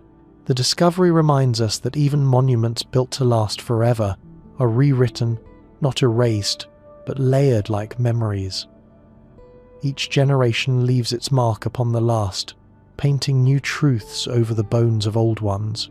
The pharaohs believed their words could outlive death. They were right. Only now, with modern light, can we finally read what time tried to keep hidden. In 2019, archaeologists excavating a newly opened shaft near the Bubasteyon complex at Saqqara discovered a series of sealed niches unlike anything seen before. Inside them were hundreds of small mummified birds, each wrapped with meticulous precision. They were not decayed or skeletal, but eerily intact, feathers, beaks, and talons preserved as though frozen in time. The find at first seemed ordinary. Egypt is famous for its millions of animal mummies, but what set these apart would soon trouble even the most seasoned researchers. The team, led by Dr. Salima Ikram of the American University in Cairo, began detailed CT scans of the remains. The results were startling. Many of the birds showed no signs of evisceration, no chest incisions, no removal of organs, and no resin filling. Yet their internal structures were perfectly desiccated, the organs shrunken but unrotted. Some even retained traces of air within their lungs, implying that mummification occurred so rapidly that decomposition never began. Traditional embalming could not have achieved this. Chemical analysis of the wrappings revealed an unusual mixture of cedar oil, natron, and beeswax, with traces of a compound similar to natural bitumen but of uncertain origin. The ratios differed from standard late-period recipes, suggesting a method lost to history. Radiocarbon dating placed the birds around 650 BCE, during a time when animal cults flourished across Egypt. Most were ibises, sacred to the god Thoth, patron of writing and wisdom, a fitting symbol for preservation of knowledge itself. But one niche contained something stranger. Within a gilded wooden coffin shaped like a falcon, X-rays revealed a bird slightly larger than an ibis, its anatomy inconsistent with any known species native to Egypt. The bone structure of its skull and wing joints suggested an evolutionary intermediary between two classes, possibly a mutation or a long-extinct variant bred for temple rituals. DNA tests proved inconclusive. The sample's genetic markers were too degraded, yet bore fragments not matching any catalogued bird genome. The preservation technique raised further questions. Temperature simulations indicated that the embalming mixture would have required heat above 80 degrees Celsius to liquefy, but there were no signs of burning on the feathers. Somehow, the birds were treated with substances that sealed them completely from air, halting decay in a single phase. The result was a kind of biological stasis, neither natural nor purely artificial. Priests of Thoth believed that each ibis embodied a fragment of divine intelligence. Temple inscriptions describe offerings where flocks of birds were released, then ritually returned to silence. Whether these mummified birds were sacrifices, messengers, or symbols of sacred rebirth remains unclear. Yet the precision and scale suggest a deliberate, almost scientific process, an early form of biological preservation whose principles we are only beginning to understand. When the sarcophagi were opened, the chamber filled with a faint sweetness, not decay, but the scent of beeswax and cedar, still lingering after 26 centuries. The air shimmered slightly under lantern light, as though the feathers caught reflections no longer visible to the eye. Some workers swore the air seemed charged. That faint crackles echoed along the walls as if static electricity clung to the wrappings. All the specimens now rest in the Grand Egyptian Museum, stored under low light and nitrogen seal. Scientists continue to study the enigmatic mixture that preserved them so perfectly. So far, it has resisted duplication. To stand before their glass cases is to face something unnervingly alive. Wings folded, eyes closed, silence preserved with devotion beyond comprehension. The priests who prepared them may have sought to stop time itself, and in a way, they succeeded. Each bird remains a whisper of flight arrested mid-air, a moment of life trapped forever between breath and eternity. In 1954, a group of Egyptian workers clearing sand near the Great Pyramid of Giza struck a line of massive limestone blocks laid side by side in a trench. Beneath them, sealed in pitch darkness for nearly 4,600 years, lay one of the most astonishing archaeological discoveries of the 20th century, a full-sized funerary ship belonging to Pharaoh Khufu. When the first slab was lifted, a breath of trapped air escaped, carrying the dry scent of ancient cedar across the desert. Inside, the team found more than 1,200 pieces of wood, stacked like a puzzle and coated in resin. The cedar timbers, imported from the forests of Lebanon, were so well preserved that the rope bindings still held tension. Over months of painstaking reconstruction, Egyptian conservator Hag Ahmed Yusuf reassembled the fragments into a vessel nearly 44 meters long, with a high prow, curved hull, and papyrus-shaped stern. It was not a symbolic model, but a fully functional ship capable, even after millennia, of floating on water. Archaeologists believe the boat was used during Khufu's funeral procession, ferrying the pharaoh's body along the Nile to his final resting place at Giza. Once its journey ended, the vessel was dismantled, carefully buried beside the pyramid's southern face, and sealed with limestone to protect it for eternity. Its purpose was spiritual as much as ceremonial. In Egyptian belief, the king would need a solar bark to sail across the heavens each night with the sun god Ra, a divine vehicle ensuring his rebirth with every dawn. What astonished researchers most was the ship's engineering sophistication. The planks were joined not with nails or pegs, but with complex mortise and tenon joints and rope lashings that allowed the wood to flex in water, an advanced technique lost for thousands of years. The hull design displayed hydrodynamic curves nearly identical to those of modern wooden boats. Every beam bore small markings, coded instructions for reassembly. It was as if the builders knew their work would be taken apart and rebuilt by hands not yet born. Microscopic analysis of the cedar revealed resinous coatings that resisted moisture and insects, and faint traces of bitumen, likely imported from the Dead Sea, proof of a far-reaching network of trade in the Old Kingdom. The fibers used in the lashings were made from halfa grass, twisted so finely that many strands remained intact after 45 centuries. In 1987, humidity sensors installed in the boat's display chamber detected subtle rhythmic fluctuations, daily expansions, and contractions of the wood in response to desert temperature shifts. Despite its age, the ship still breathes. Restorers describe faint creaks as the planks settle, the sound like timbers remembering the motion of waves. A second pit discovered nearby in 1987 held another sealed structure identical to the first. For decades, it remained unopened, left untouched out of fear of damage. In 2021, a delicate extraction process finally revealed Khufu's second solar boat, astonishingly intact. Scientists are now studying it with 3D imaging and micro-LiDAR before full reconstruction begins. The two vessels together form a pair, one for the pharaoh's earthly journey, the other for his celestial voyage. The concept unites engineering, religion, and symbolism in a way few monuments ever have. Each plank, each knot, embodies Egypt's conviction that life and eternity were the same river, flowing endlessly between worlds. Today, Khufu's first boat rests in a specially designed gallery near the Great Pyramid, lit by filtered sunlight. Visitors walk alongside its towering hull in reverent silence. The air still carries the faint scent of cedar, the same fragrance the builders once inhaled under the desert Sunday. And somewhere, perhaps, Khufu sails still, not across the Nile but across the horizon of time. In 2016, during restoration of a collapsed wall inside the Pyramid of Djoser at Saqqara, conservators uncovered traces of a blue paint, unlike anything seen before in Old Kingdom art. The pigment glowed faintly under ultraviolet light, retaining its brilliance despite 4,500 years underground. When tested, it revealed a composition both familiar and impossible.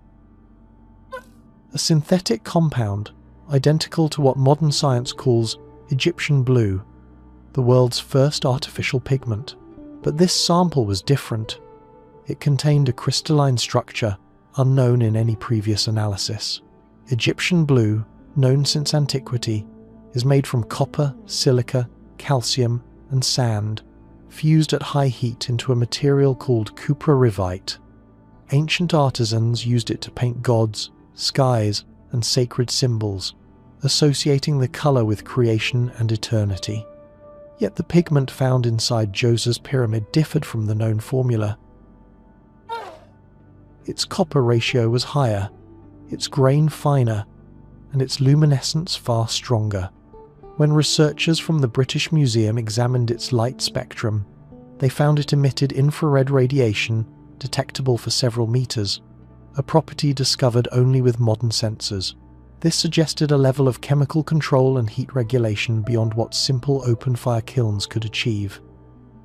Some proposed that the pigment might have been created by accident, a byproduct of copper smelting near quartz sand, but the precision of the mixture argued otherwise. The crystals were evenly distributed, as if melted in a closed furnace at a stable temperature around 900 degrees Celsius, an accomplishment thought impossible for the Third Dynasty. Microscopic examination of nearby samples revealed flecks of the same pigment embedded within carvings of celestial motifs, stars, birds, and the rising Sunday. The color's placement implied more than decoration. The builders seemed to be embedding light itself into the walls, symbolically recreating the dawn within stone. This theory deepened when other fragments of the pigment were later found in the Pyramid of Unas and along the inner casing of the Red Pyramid at Dashur, suggesting a sacred continuity spanning centuries. Modern scientists recreated the formula in the lab and discovered something remarkable.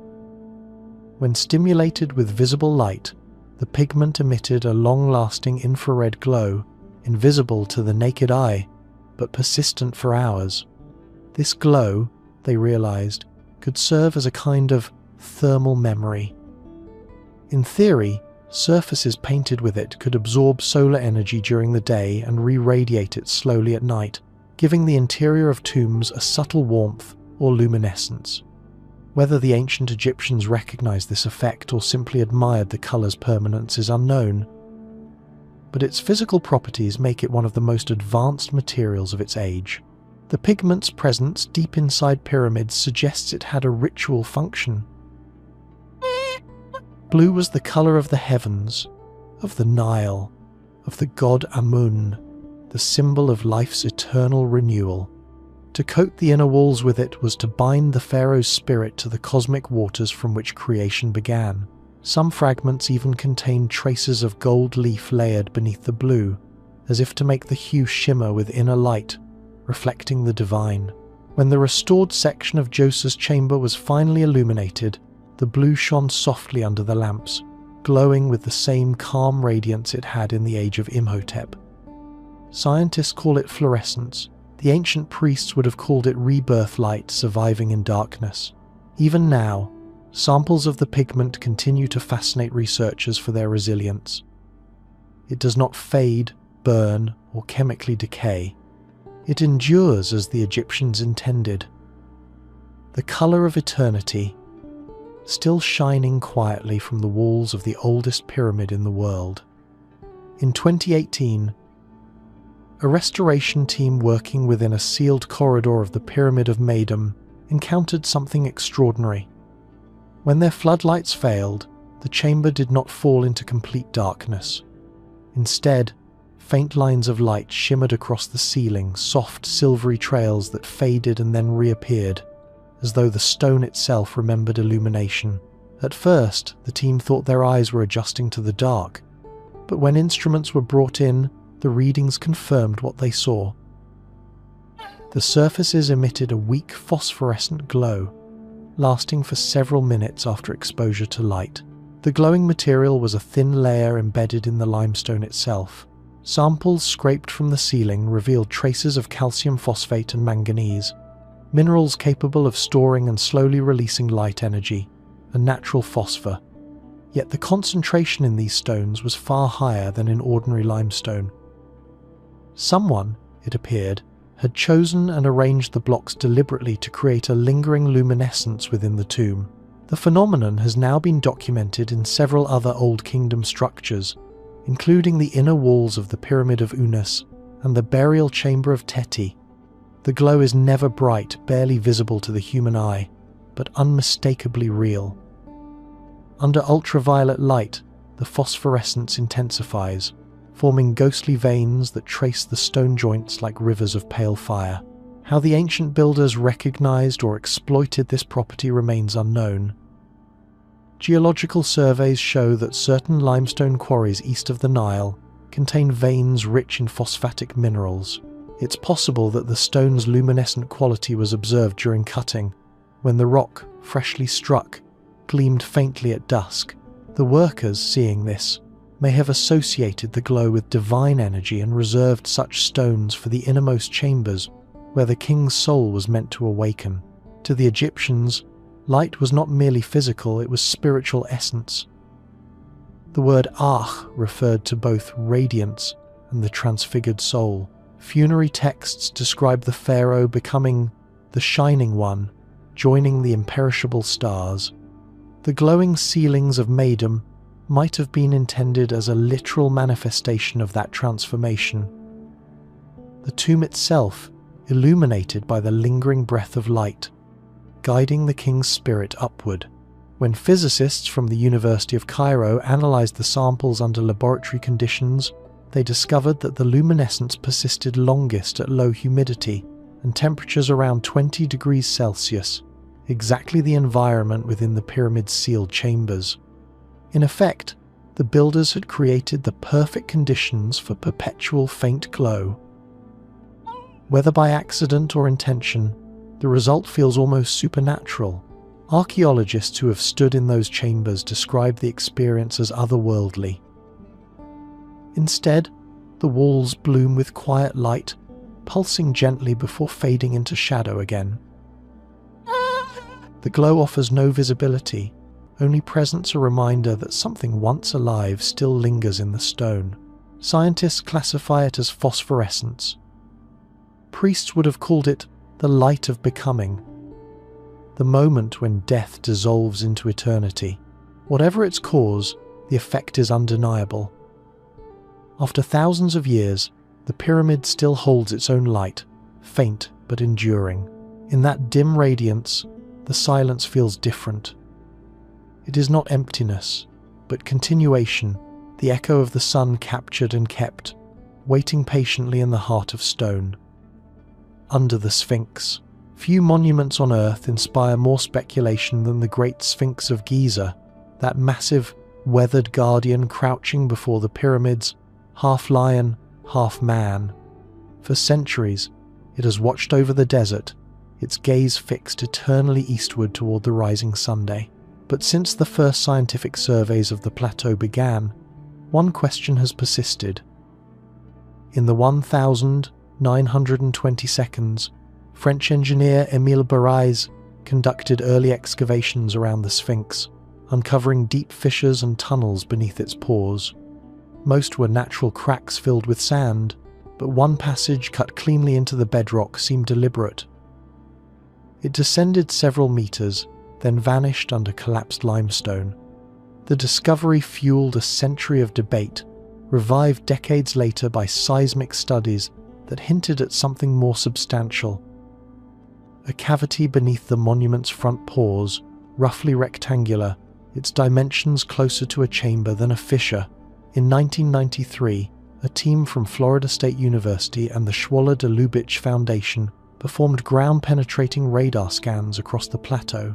Their data revealed several anomalies, pockets of low density beneath the Sphinx's body and extending toward the nearby temple of Khafre. The most striking lay directly beneath the creature's paws, a symmetrical void measuring roughly 9 by 12 meters. Egyptian authorities acknowledged the finding but prohibited excavation, citing preservation concerns. Since then, the chamber's existence has remained officially unconfirmed, yet the radar images are difficult to dispute. Some researchers interpret the void as a sealed storage pit, perhaps part of a maintenance system from the Old Kingdom. Others, more daringly, connect it to ancient legends of a hall of records, a mythical archive said to preserve the knowledge of a forgotten civilization. The idea gained attention through the writings of early 20th century mystics, but no credible evidence links it to the Sphinx. Still, the story endures, fed by the undeniable reality of something hollow beneath the stone. Geological evidence shows that the Sphinx is carved directly from the plateau's limestone bedrock. The deepest erosional scars along its flanks suggest long exposure to water, implying that it may be older than the pyramid complex itself, perhaps carved from a natural outcrop that once formed a ridge above the floodplain. If true, then whatever lies beneath may predate the pharaohs who claimed it. Modern imaging by the Scan Pyramids and GeoRadar Egypt teams has refined the data further. Additional narrow channels extend from it toward the north, intersecting with older quarry tunnels. Whether these link to known structures or hidden ones remains uncertain. Even without excavation, subtle clues persist. Thermal imaging shows temperature variations along the front base of the Sphinx at dawn, as if something hollow beneath retains warmth differently than solid rock, and local workers who help drain the surrounding moat in the 1,970 seconds claim to hear echoes when striking the lower stones, faint, resonant and distinct from the solid areas nearby. Standing before the Sphinx today, it's easy to forget what lies unseen. The monument's face, eroded and solemn, seems carved from silence itself. Beneath it, perhaps, lies nothing more than empty space, or perhaps the last chamber of Giza still waiting to be opened. Whether natural or man-made, the hidden cavity has become part of the Sphinx's myth, an unanswered heartbeat beneath ancient stone. And until the day permission is granted to peer inside, that heartbeat will continue unseen, the desert's oldest secret, breathing quietly under the weight of eternity. In 2010, during restoration work near the Pyramid of Sahure at Abu Sir, archaeologists uncovered a small limestone box sealed with gypsum mortar. Its outer surface bore no inscription, only a faint red circle, a builder's mark, perhaps. Inside, however, they found something wholly unexpected. Fragments of what appeared to be papyrus scrolls, yet unlike any ever seen before. The sheets were rigid, greyish, and cold to the touch, turned to stone. At first, the team assumed the material was a kind of mineral sediment, but under magnification, faint traces of fibre alignment became visible, the characteristic horizontal and vertical weave of papyrus. Chemical tests showed high levels of silica and calcium carbonate, replacing the original organic tissue. The scrolls had not burned, crumbled, or decayed. They had undergone permineralization, the same process that fossilizes wood. In essence, time had transformed them into stone. The fragments were carefully separated, a task requiring months of work. When infrared photography was finally applied, faint ink patterns emerged on several pieces. Though incomplete, they resembled hieratic script, the cursive form of hieroglyphs used by scribes during Egypt's Old Kingdom. The characters were unusually tight, written in parallel columns. Scholars believe they may have been part of a ritual inventory or a priestly calendar, perhaps recording offerings made during seasonal festivals. What made the discovery unique was its preservation environment. The box had been buried within a collapsed storage gallery, later sealed by falling masonry. Trapped moisture slowly mineralized the papyrus fibers while leaving traces of carbonized ink. No other examples of true papyrus fossilization have been documented in Egypt. The conditions required would have been nearly impossible to replicate intentionally. Attempts to read the text directly proved difficult. Each flake of mineralized papyrus was less than a millimeter thick, fragile as eggshell. Digital tomography allowed researchers to map the layers in 3 dimensions, revealing that the fragments once formed at least 2 separate scrolls, each around 20 centimeters wide. Between the lines of script were tiny dots and spirals, decorative symbols not seen in any known temple archive. Some experts speculate they represent astronomical markers, a record of star risings and ritual timings now lost to history. When laser light was passed over one of the better preserved sections, the surface reflected a ghostly silver sheen. Spectroscopic analysis suggested traces of metallic ink, likely derived from crushed galena or lead sulfide. Such pigment use would predate its known introduction by more than 1,000 years. If authentic, it may indicate that early Egyptian scribes experimented with conductive minerals long before later dynasties perfected metallic writing. The petrified scrolls are now kept under nitrogen atmosphere in the Egyptian Museum's restricted archives, protected from vibration and light. Only a handful of specialists have seen them directly. Every few months, imaging continues under different wavelengths, revealing faint additional strokes lines that seem to shift slightly with each new scan, as if emerging slowly from stone memory. To look at them is to see knowledge fossilized language turn to geology. They are neither readable manuscripts nor mere relics, but something in between. Thought preserved by accident, waiting for technology capable of listening to stone. No one can say what words they once carried: prayers, records, warnings. But one phrase is often repeated among the conservators who study them. Perhaps they were never meant to disappear, only to sleep until found again. In 2009, while surveying a small and rarely visited pyramid near Maydam, archaeologists encountered one of the most perplexing anomalies in Egyptian architecture: a section of granite ceiling that appeared to have melted. The chamber itself was small, roughly 4 meters wide, sealed since antiquity. But when the first restoration lamps illuminated its interior, the ceiling shimmered with an unexpected sheen, as though once liquid stone had solidified mid-drip. Granite, composed mainly of quartz and feldspar, melts only at temperatures exceeding 1,200 degrees Celsius, far beyond what ancient fires or torches could achieve inside a sealed room. Yet the rock above the chamber bore rippling textures consistent with thermal vitrification, a partial melting of the surface, followed by rapid cooling. No soot, smoke residue, or signs of burning existed anywhere else in the room. Samples analysed by geologists from Cairo University confirmed the outermost layer of granite had been transformed into amorphous silica glass only a few millimeters thick. Beneath that, the stone remained crystalline and undamaged. Whatever produced the heat had done so instantaneously, and in a highly localized way, as if an intense beam or burst of energy had grazed the ceiling without touching the walls. Archaeologists searched for practical explanations. Some suggested a lightning strike, though the chamber's depth and orientation make that unlikely. Others proposed an ancient fire ritual, using metal or resiny-fueled flames. But even concentrated copper smelting reaches barely half the necessary temperature.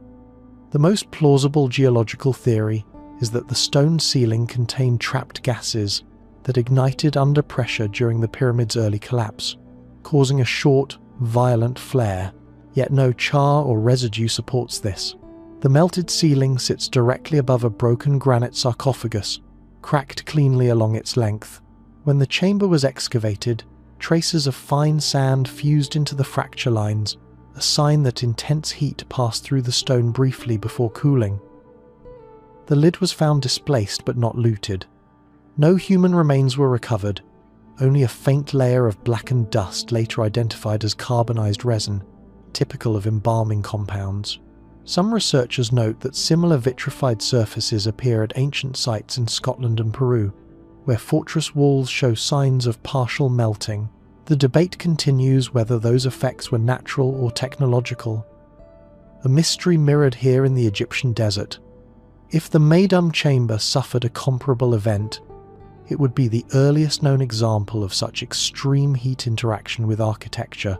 Under flashlight, the ceiling glows softly, reflecting pale blue light like obsidian. Standing beneath it, one feels a strange dissonance, the sensation of something once fluid, now frozen forever above. The granite's surface ripples downward in small waves, each curve capturing the motion of liquefaction halted mid-flow. Today, the chamber remains closed to the public, monitored for microfractures and temperature fluctuation. Conservationists worry that even a few degrees of heat could trigger further cracking in the vitrified layer. Instruments installed inside record the faint expansion and contraction of the stone. As the desert cools and warms, the slow breathing of a ceiling that once knew fire. Whatever caused the granite to melt left no signature but transformation. It burned without flame, broke without explosion, and vanished without trace. The ceiling stands as quiet testimony to a moment when something unknown touched stone and rewrote its structure, a single instant of impossible heat preserved for eternity. Every ancient structure aligns itself with something: the sunrise, the stars, the wind. But the Great Pyramid of Giza does more than align. It orients itself with a precision so perfect that even modern engineers still struggle to comprehend it. Each side faces one of the four cardinal directions: north, south, east, and west, with an average error of less than 1/15 of a degree. For a monument built more than 4,500 years ago, that level of accuracy borders on the impossible. When Sir Flinders Petrie first surveyed the pyramid in 1881, he thought his instruments had failed, but later, laser scans confirmed the same results. The pyramid's base, 230 meters on each side, deviates from true north by only a few arc minutes. To match that accuracy today, builders would need satellite positioning and laser leveling. Yet the Egyptians achieved it with nothing more than sightlines, plumb bobs, and the night sky. How? The magnetic compass would not exist for another 3 millennia. True north is invisible, it cannot be seen, only calculated. The most accepted theory, proposed by astronomer Kate Spence in 2000, suggests that ancient surveyors used the simultaneous transit method, aligning two circumpolar stars, Mizar and Kochab, vertically above one another. Around 2470 BCE, these two stars crossed true north together for a brief period in history. The pyramid's orientation captures that moment. Precisely frozen astronomy turned to architecture. But there is a deeper puzzle. Measurements of nearby temples and smaller pyramids reveal slight angular variations, tiny deliberate shifts of a few arc minutes, as if each monument recorded the drifting of the stars across generations. If this is true, Egyptian builders were not just aligning a structure, they were tracking precession, the slow wobble of Earth's axis, long before it was formally discovered. Magnetic surveys reveal no iron traces in the limestone blocks, ruling out compass calibration. Instead, faint niches at the pyramid's corners may have held alignment poles, forming a primitive but astonishingly precise sighting instrument. Priests likely observed star pairs through these poles at night, anchoring their markers when the stars formed perfect verticals. The process would have taken hours of stillness, patient, ritual observation, night after night. The result is not only architectural precision, but cosmic devotion geometry as prayer. To the Egyptians, perfection was sacred, a reflection of the order of the heavens, the principle they called Ma'at. Every side of Khufu's pyramid, every joint and corner, is a physical act of worship, a statement that the universe itself has symmetry, and that the pharaoh stood at its center. Today, GPS satellites confirm what the ancients already knew. The Great Pyramid still faces true north, more precisely than any other structure on Earth. Its shadow moves with the turning of the planet, never losing alignment. Thousands of years have passed, the stars have shifted, yet the pyramid remains locked to a direction invisible, guided by hands that somehow measured eternity. In 1993, a small robotic camera named Upuat II crawled into the southern shaft of the Great Pyramid's Queen's Chamber, following a path untouched since the reign of Khufu. For 60 meters, it ascended through the narrow passage, a tunnel barely 20 centimeters wide, too tight for a human hand to fit. The robot's headlights cut through the dust, revealing smooth limestone walls, chisel marks still visible from 4,500 years ago. Then, suddenly, the tunnel ended. There, blocking the passage, stood a tiny stone door, its surface perfectly polished and fitted with two copper handles the size of fingers. The images transmitted back to the control room stunned archaeologists worldwide. No one had expected a door inside what was thought to be an air shaft. Even more baffling was its craftsmanship. The copper fixtures were hammered, not cast, yet showed no corrosion. After 45 centuries, they still gleamed faintly in the robot's light. Egyptologists named it the Gantenbrink door, after the engineer who designed the robot. The discovery raised immediate questions. Was it symbolic? Functional? What lay behind it? For almost a decade, no one knew. Then, in 2002, a new probe Pyramid rover drilled a tiny hole through the limestone panel and inserted a fiber optic camera. On the screen appeared another sealed surface only a few centimeters beyond a second door, smooth and featureless. Between the two lay an empty cavity no larger than a handspan. Why build a tunnel that leads to one sealed door, only to hide another directly behind it? Theories multiplied. Some scholars argued it was a false door, a symbolic portal through which the pharaoh's spirit could pass to the afterlife. Others suggested it was part of a larger mechanical or ritual system, perhaps a trap. Perhaps a chamber resonance feature designed to seal the pyramid's energy. Still others believed it might conceal a dedication plaque or hidden relic, placed there as a message from the builders to eternity. The copper handles became a focal point of study. Ancient Egyptians rarely used copper in purely decorative contexts inside tombs. Its symbolic meaning, life, rebirth, and the power of the sun made it sacred. Microscopic analysis of the handles showed they were not loops but pins, inserted into grooves in the stone, as if meant to hold something once attached. Perhaps a rope, a miniature seal, or a conductive fitting. Some researchers speculated that the door might have been designed to respond to pressure or resonance, given its position along the pyramid's acoustic axis. In 2011, Japanese scientists with the Scan Pyramids project used micro-muon tomography to image the surrounding structure.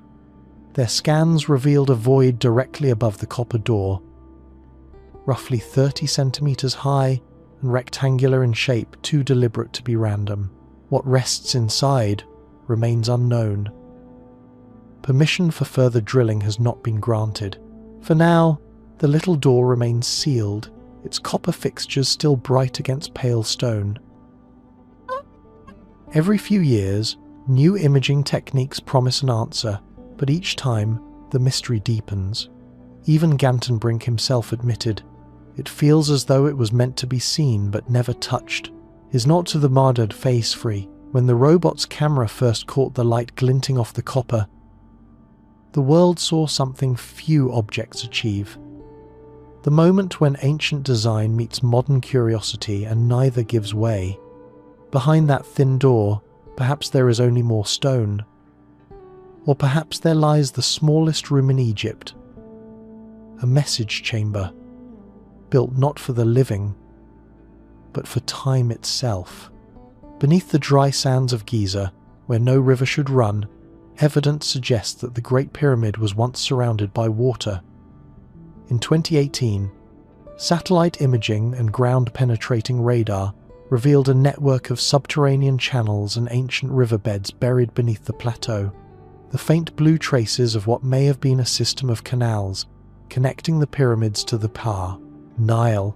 Archaeologists had long puzzled over how massive blocks, some weighing more than 80 tons, were transported from distant quarries to the construction site. Wooden sledges and ramps alone seemed insufficient, but the new data revived an old theory that the builders exploited seasonal floods, creating a harbour at the pyramid's base to move stone by barge directly to the worksite. Excavations near the Valley Temple of Khafra uncovered remnants of limestone embankments coated in gypsum plaster, ancient quay walls, smooth and water-resistant. Nearby, archaeologist Mark Lehner's team found evidence of mooring posts and rope holes carved into bedrock. Sediment samples revealed traces of Nile silt, freshwater mollusks, and pollen from aquatic plants, confirming that the area once held standing water. The discovery changed how historians viewed Giza, not a desert construction site, but a functioning port. Further studies in 2020 used radar tomography to map underground voids between the pyramids. Some ran in straight, level channels, suggesting man-made design rather than natural erosion. One narrow tunnel beneath the causeway of Khufu's pyramid extended more than 300 meters, its direction pointing toward what would have been the Nile's floodplain 4,500 years ago. At the end of the passage, radar detected denser material, perhaps collapsed masonry or silt-filled stonework. Ancient records support the idea. A papyrus from Wadi al-Jarf, discovered in 2013, describes an official named Mera, who oversaw the transport of limestone blocks by boat along the Divine Canal to Akhet Khufu. The horizon of Khufu, the pharaoh's pyramid. The text, written in brisk hieratic script, is the earliest surviving logbook from Egyptian history. It details weeks of moving cargo from Tura Quarry to Giza, suggesting a navigable waterway brought directly to the pyramid's edge. Yet the true complexity of the hydraulic system remains mysterious.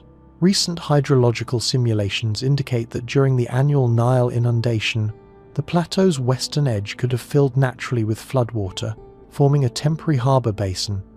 The builders may have reinforced and extended this basin, with cut channels and retaining walls, creating a controllable dockyard that drained as the river receded. Such a system would have allowed massive barges to offload blocks within meters of the construction ramps. Still, some features defy explanation. Ground-penetrating radar beneath the Sphinx enclosure has revealed voids that echo faintly when tapped, their depth suggesting empty conduits or collapsed tunnels. Their orientation matches the direction of the buried river channels, them leading some researchers to speculate about a subterranean drainage network, one designed to stabilize groundwater or symbolically mirror the celestial river of the sky. In ancient belief, water represented birth and renewal, the medium between worlds. To carry the pharaoh across it was to enact his passage from life to eternity. The canals that once fed Giza may therefore have served more than engineering. They may have embodied the mythic voyage itself, connecting the earthly Nile with the cosmic one above. Today, the sands have reclaimed those waterways. The Nile has shifted east, and the harbour lies buried under streets and villages. But deep below the surface, the ghost of a river still lingers. Its course traced in silt and silence, leading straight to the foot of the world's greatest tomb. Deep within the Red Pyramid of Dashur, the oldest true smooth-sided pyramid in Egypt, lies a phenomenon that still unsettles every researcher who enters it. The locals call it the chamber that breathes. It is not a myth. When you stand inside and listen, truly listen, you can hear it. A slow, rhythmic whisper of air that seems to rise and fall from the walls themselves. Built for Pharaoh Sneferu around 2600 BCE, the Red Pyramid contains 3 large interior chambers connected by steep, narrow corridors. The lowest chamber, buried deep within the core, is where the mystery resides. The air pressure there fluctuates subtly every few minutes, a measurable inhale and exhale of the structure itself.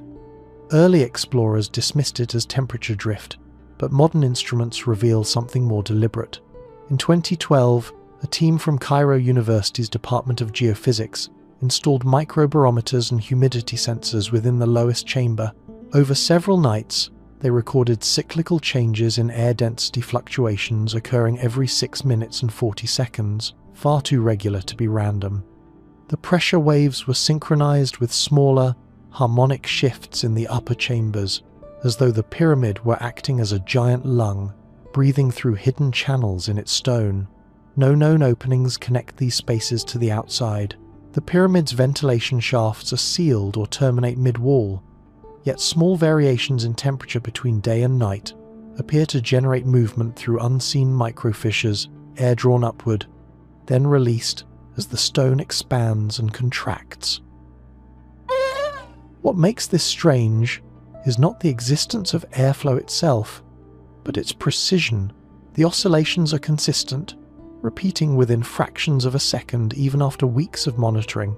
Acoustic engineers describe the interior as a pressure resonator.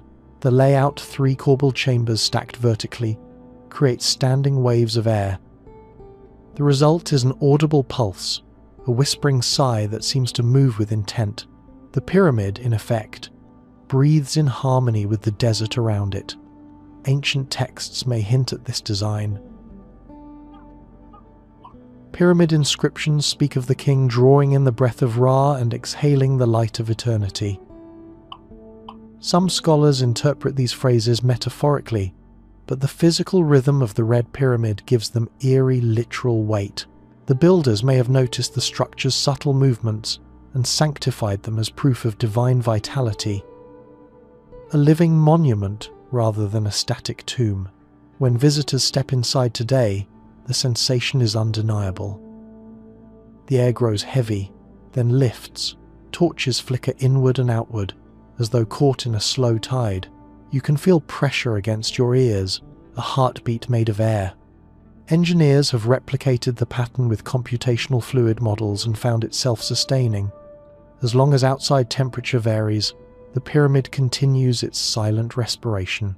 At dawn, when desert winds strike the pyramid's western face, the effect is strongest. The barometers spike, A faint hiss escapes from invisible seams in the wall, and then, as the day warms, the motion reverses. It exhales. Some archaeologists call it coincidence, an architectural quirk of geometry and heat. Others see symbolism too perfect to ignore. A monument designed to emulate life itself, to draw breath like the god it enshrined.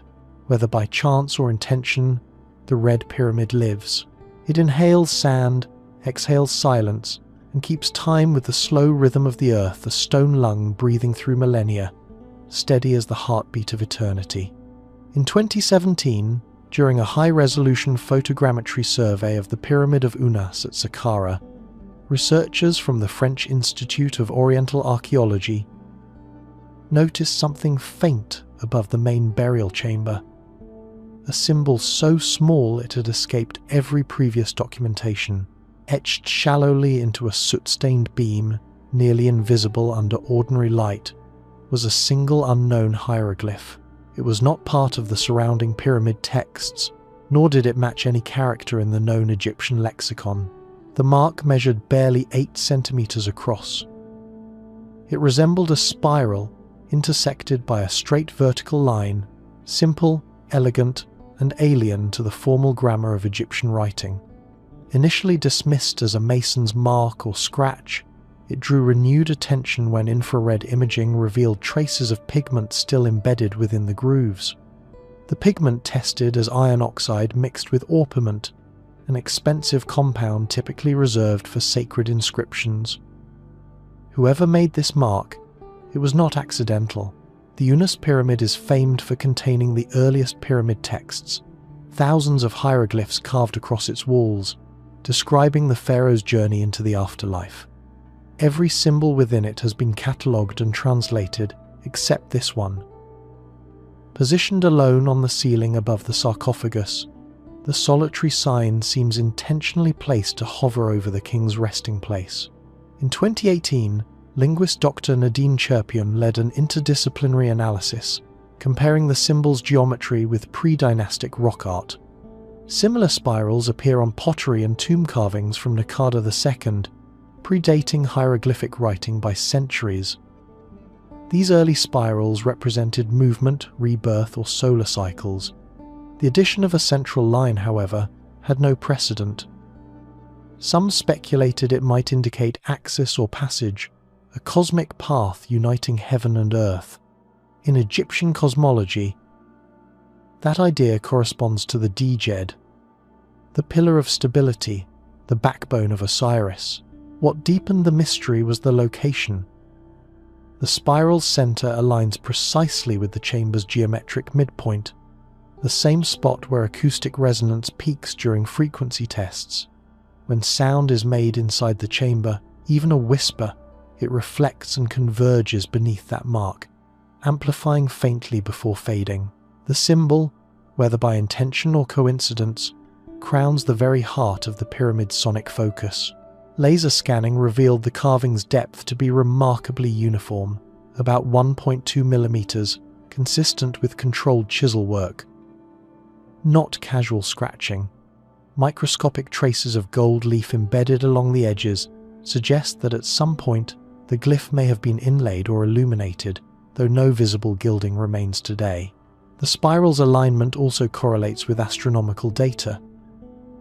When projected upward through the pyramid's axis, the line intersects the point in the sky where Orion's belt culminated around 2340 BCE. The probability of coincidence, according to computer models, is less than 0.5%. Egyptologists remain cautious. Official publications refer to it simply as the Unas ceiling mark, its meaning undetermined. Yet among researchers, it has become a quiet fascination, a lone message placed where no one could see it, except perhaps the gods. When the chamber lights are dimmed and only handheld lamps glow, the mark shimmers faintly in red-gold hues, as if still catching firelight from some forgotten ceremony. It is not part of the written canon, nor a known sign of rank or divinity. It feels more personal, an artist's gesture, a builder's prayer, or a code meant to bridge language and eternity. Perhaps it was never meant to be read. Perhaps it was meant only to be felt, a single spiral in the darkness, holding the echo of the king's final breath, forever turning at the ceiling of his eternal house, the sarcophagus that rings, the Maintainment, the Maina. In 1996, a restoration team examining the granite sarcophagus inside the Great Pyramid's King's Chamber made an accidental discovery. While testing the stone for microfractures, one of the engineers struck its edge lightly with a metal probe. The sound that followed silenced the entire chamber. Instead of a dull thud, the sarcophagus emitted a deep, bell-like tone, pure and resonant as if the granite itself was singing. The team repeated the test at multiple points. Each strike produced a slightly different note, all perfectly harmonic with one another. The sarcophagus was not merely a hollow box. It was a tuned instrument. When frequencies were analyzed later using acoustic sensors, they revealed dominant resonances at 114 and 228 Hz, a perfect octave apart. These tones matched the same resonance modes recorded for the King's Chamber itself, suggesting that both the coffin and the room were designed to vibrate in synchrony. The sarcophagus, carved from a single block of Aswan granite, weighs nearly 4 tons. Its walls are just 15 centimeters thick but show tolerances within fractions of a millimeter. No saw marks, no tool chatter, and corners precisely squared. When tapped, the vibration travels cleanly through the stone, amplifying along its length before fading evenly. Acoustic engineers compared its behavior to a quartz resonator, similar to how modern devices stabilize frequencies in electronic systems. In 2010, a multidisciplinary team led by Dr. Tom Danley, a pioneer in acoustic resonance research, recreated the sound environment of the chamber using digital modeling. When the sarcophagus was stimulated with a low-frequency sine wave at 114 Hz, the chamber's walls began to vibrate in sympathetic resonance, forming a standing wave that filled the space like invisible pressure. The effect was physical. The air itself seemed to pulse. Listeners reported tingling in their chest cavities, a sensation of weightlessness, even mild dizziness. Ancient Egyptian texts make repeated reference to the idea of awakening through sound. It is tempting to imagine that the sarcophagus, placed precisely where acoustic pressure peaks, was built to transform the human voice into resonance, a bridge between matter and spirit. What is certain is that the box's proportions are mathematically exact. Its inner volume relates to the outer by a ratio of 2:3, a harmonic interval found in musical instruments and temple architecture alike.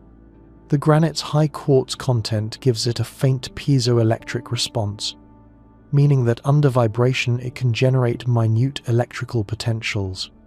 In theory, when a human voice or chant filled the chamber, the stone itself could have responded not metaphorically, but physically. The surface of the sarcophagus also bears faint, repeating striations, not decorative carvings, but evenly spaced microscopic ridges, consistent with polishing via rotational abrasion, a technique modern stoneworkers cannot replicate with copper tools. This precision, combined with its resonance, makes the artifact unique among Egyptian tombs. When you stand beside it today and speak softly, your words seem to return from the granite with depth, as though the stone remembers sound. Tourists describe feeling vibrations under their palms, even when the room is silent. Scientists record measurable micro-oscillations when exposed to tones between 100 and 120 Hz. Proof that the sarcophagus still sings, albeit quietly, across 4.5 millennia. Whether intentional or the product of cosmic coincidence, the ringing coffin of Khufu's chamber continues to hum at the same pitch it was carved to hold. It does not echo. It resonates the difference between repetition and response. And perhaps that is the secret the builders sought. Not a box for death, but a vessel for sound.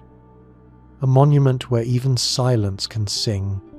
In 2001, while cleaning the lower antechamber of the Pyramid of Pepi II in Saqqara, a group of conservators noticed small droplets forming along the chamber's inner walls.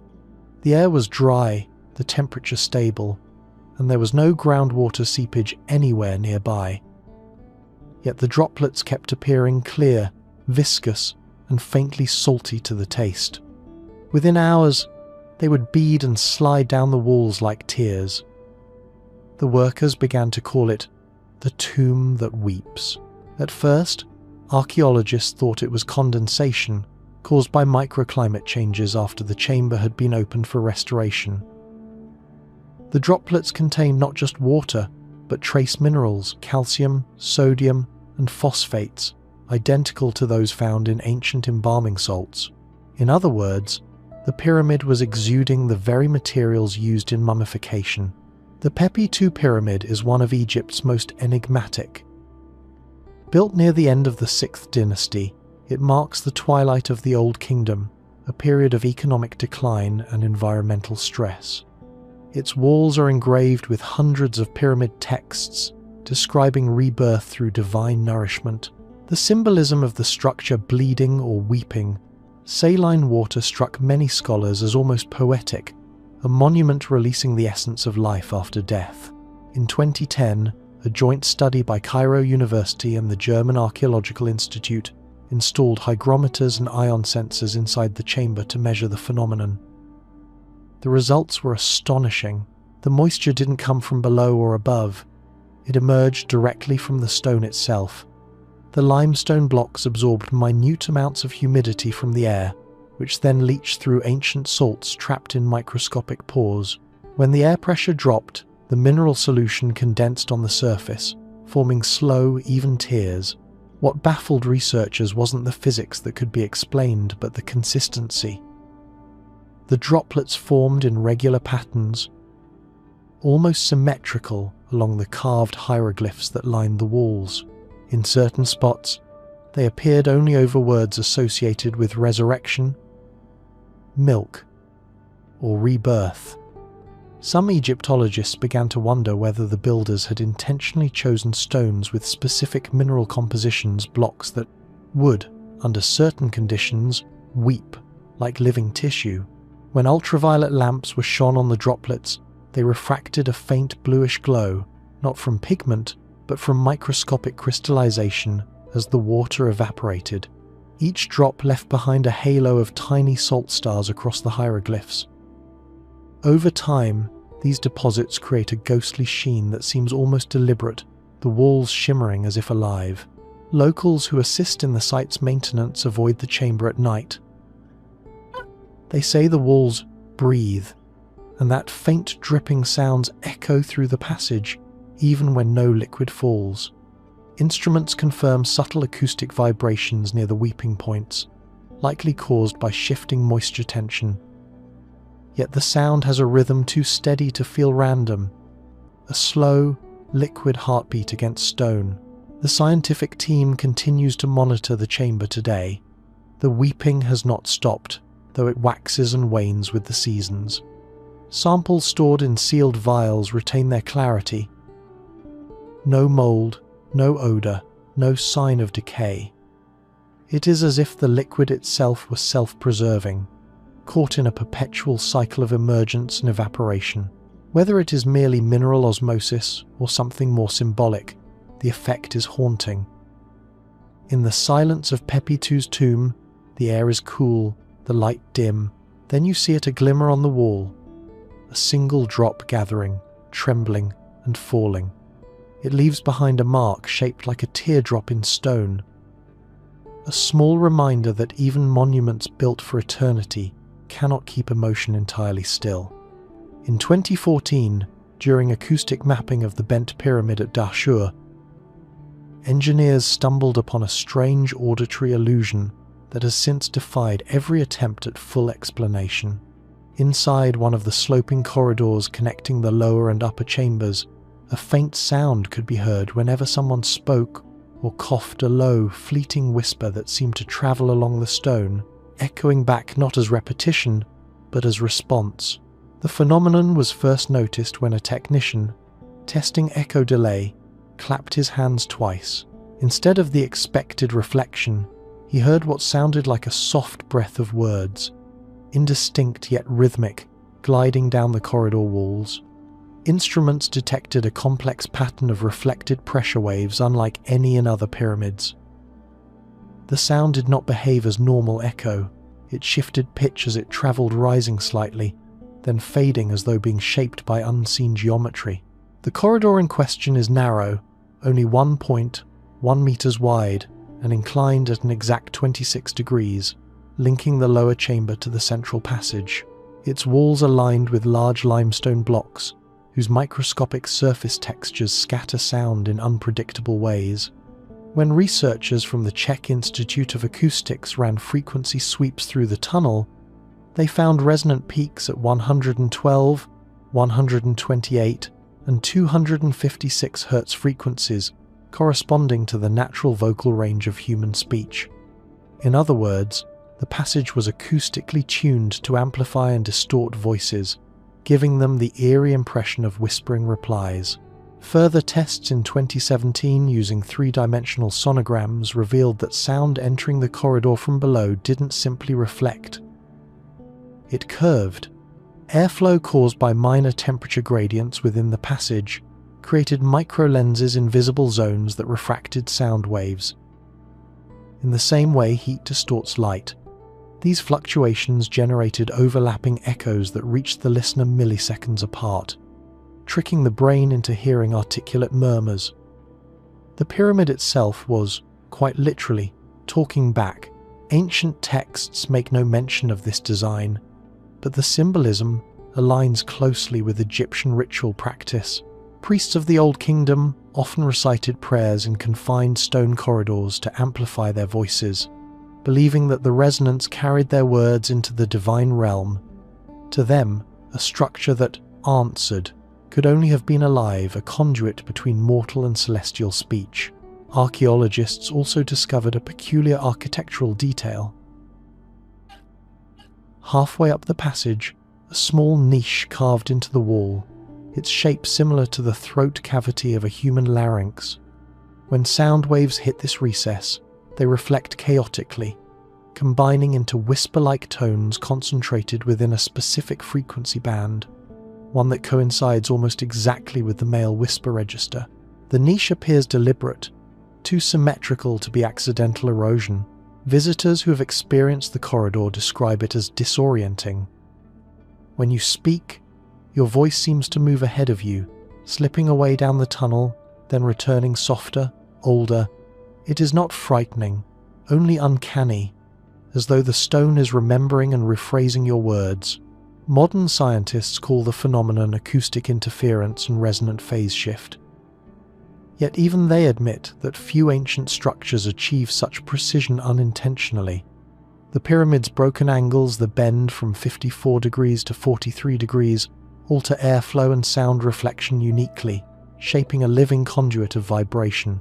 Late at night, when the site is silent and windless, the corridor still whispers.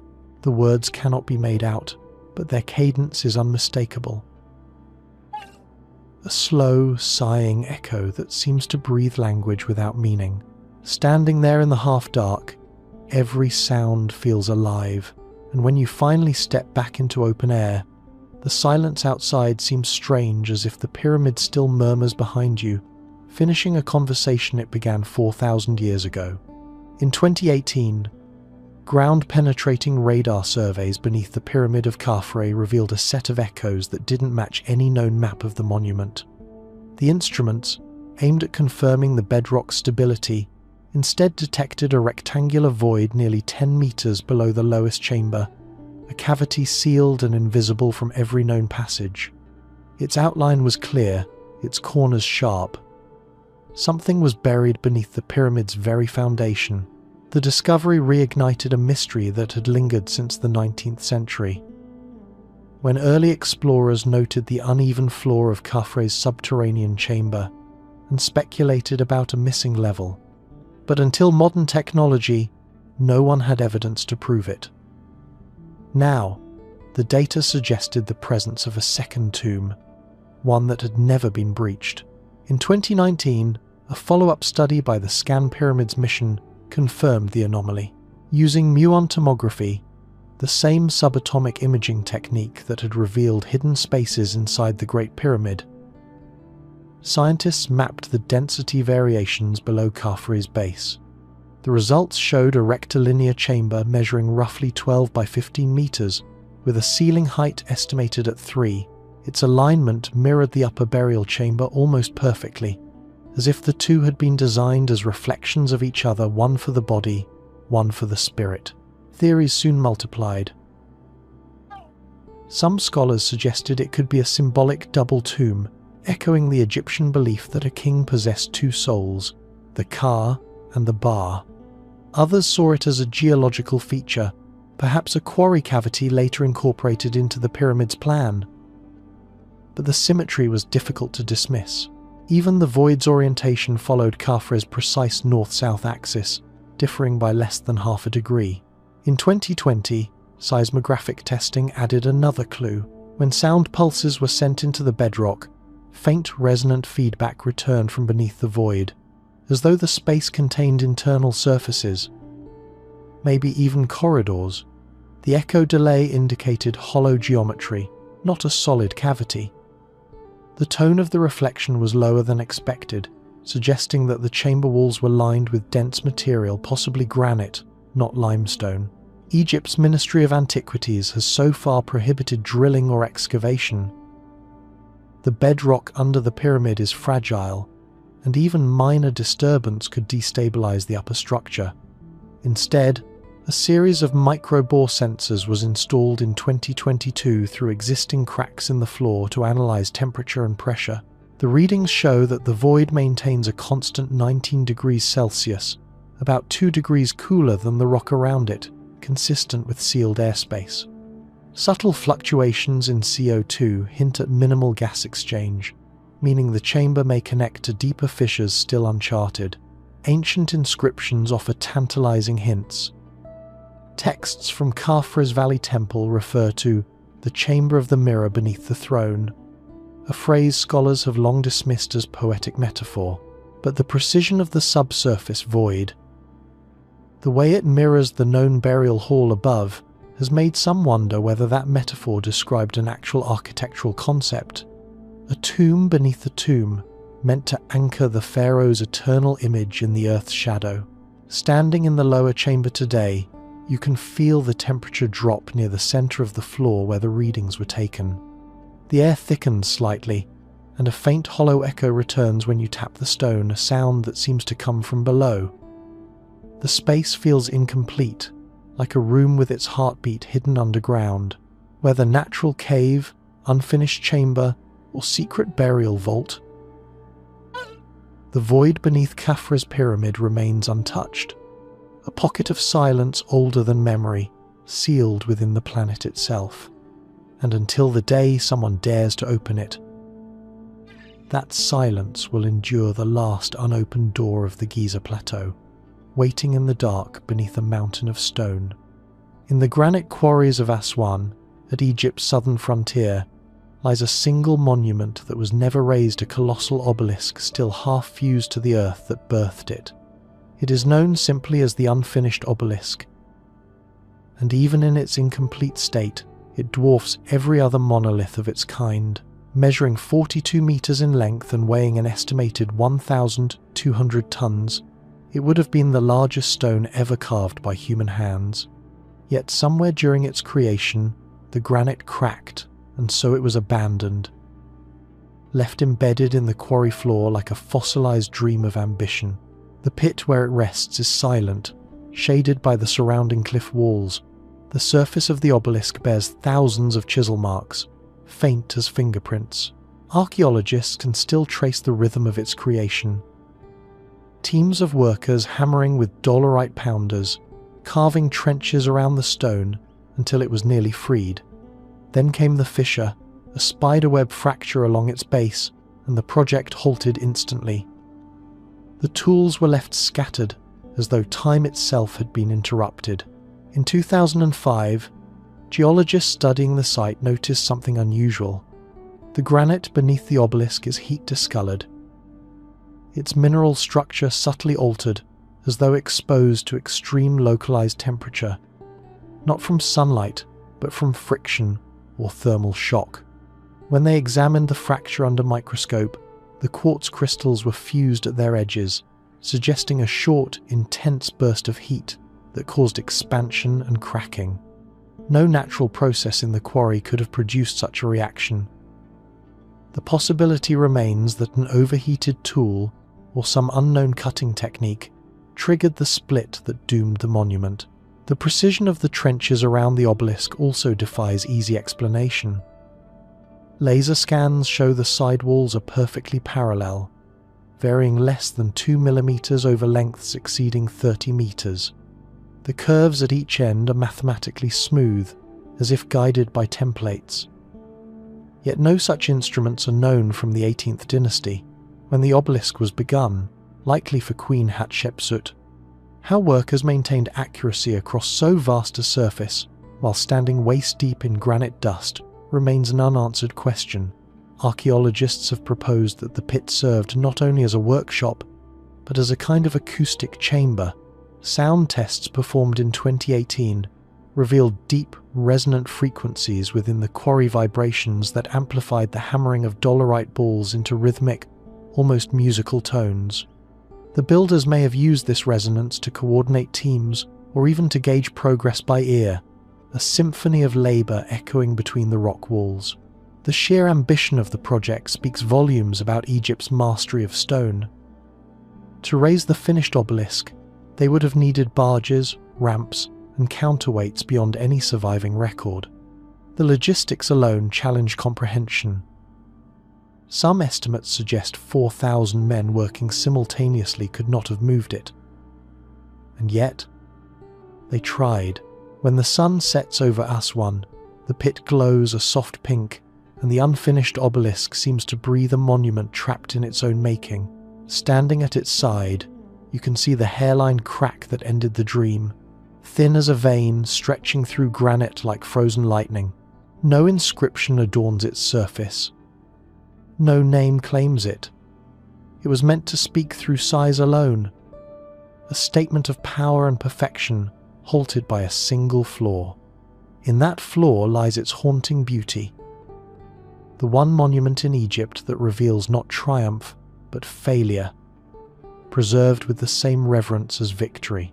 The pit remains open to the sky, silent except for the wind that moves through its carved trenches. In that silence, you can almost hear the echo of the chisel's steady, rhythmic, and eternal striking stone that would never rise. The heat marks in the stone gallery. In 2021, researchers conducting thermal imaging inside the Grand Gallery of the Great Pyramid noticed something peculiar. Along the lower walls just above the ascending passage, small discolored patches appeared under infrared light. These weren't stains, nor residues from torches or restoration equipment. They were heat marks, narrow bands of stone that consistently read 4 to 5 degrees Celsius, warmer than the surrounding limestone, even hours after the chamber had been closed and air circulation stopped. The discovery was made accidentally by engineers from the Scan Pyramids project, who had installed high-sensitivity thermal cameras to monitor internal temperature gradients for signs of hidden voids. When they reviewed the data, a pattern emerged. The warm zones formed a repeating rhythm along both sides of the gallery, almost symmetrical 12 on each wall, evenly spaced like the rungs of a ladder. The arrangement seemed deliberate. Initially, the anomaly was attributed to natural convection, the slow movement of trapped warm air rising from the lower passage.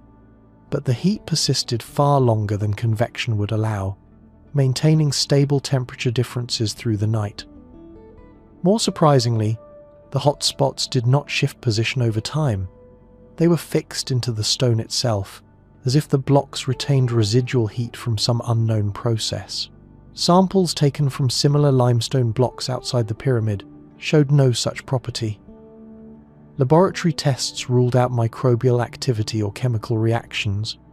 Yet when the surface of the discolored zones was examined under microscope, researchers found subtle microfractures filled with oxidized residue. consistent with exposure to temperatures exceeding 300 degrees Celsius. It appeared that at some point in deep antiquity, the Grand Gallery's walls had been selectively heated, not burned or blackened, but thermally altered from within. How could this happen inside a sealed structure?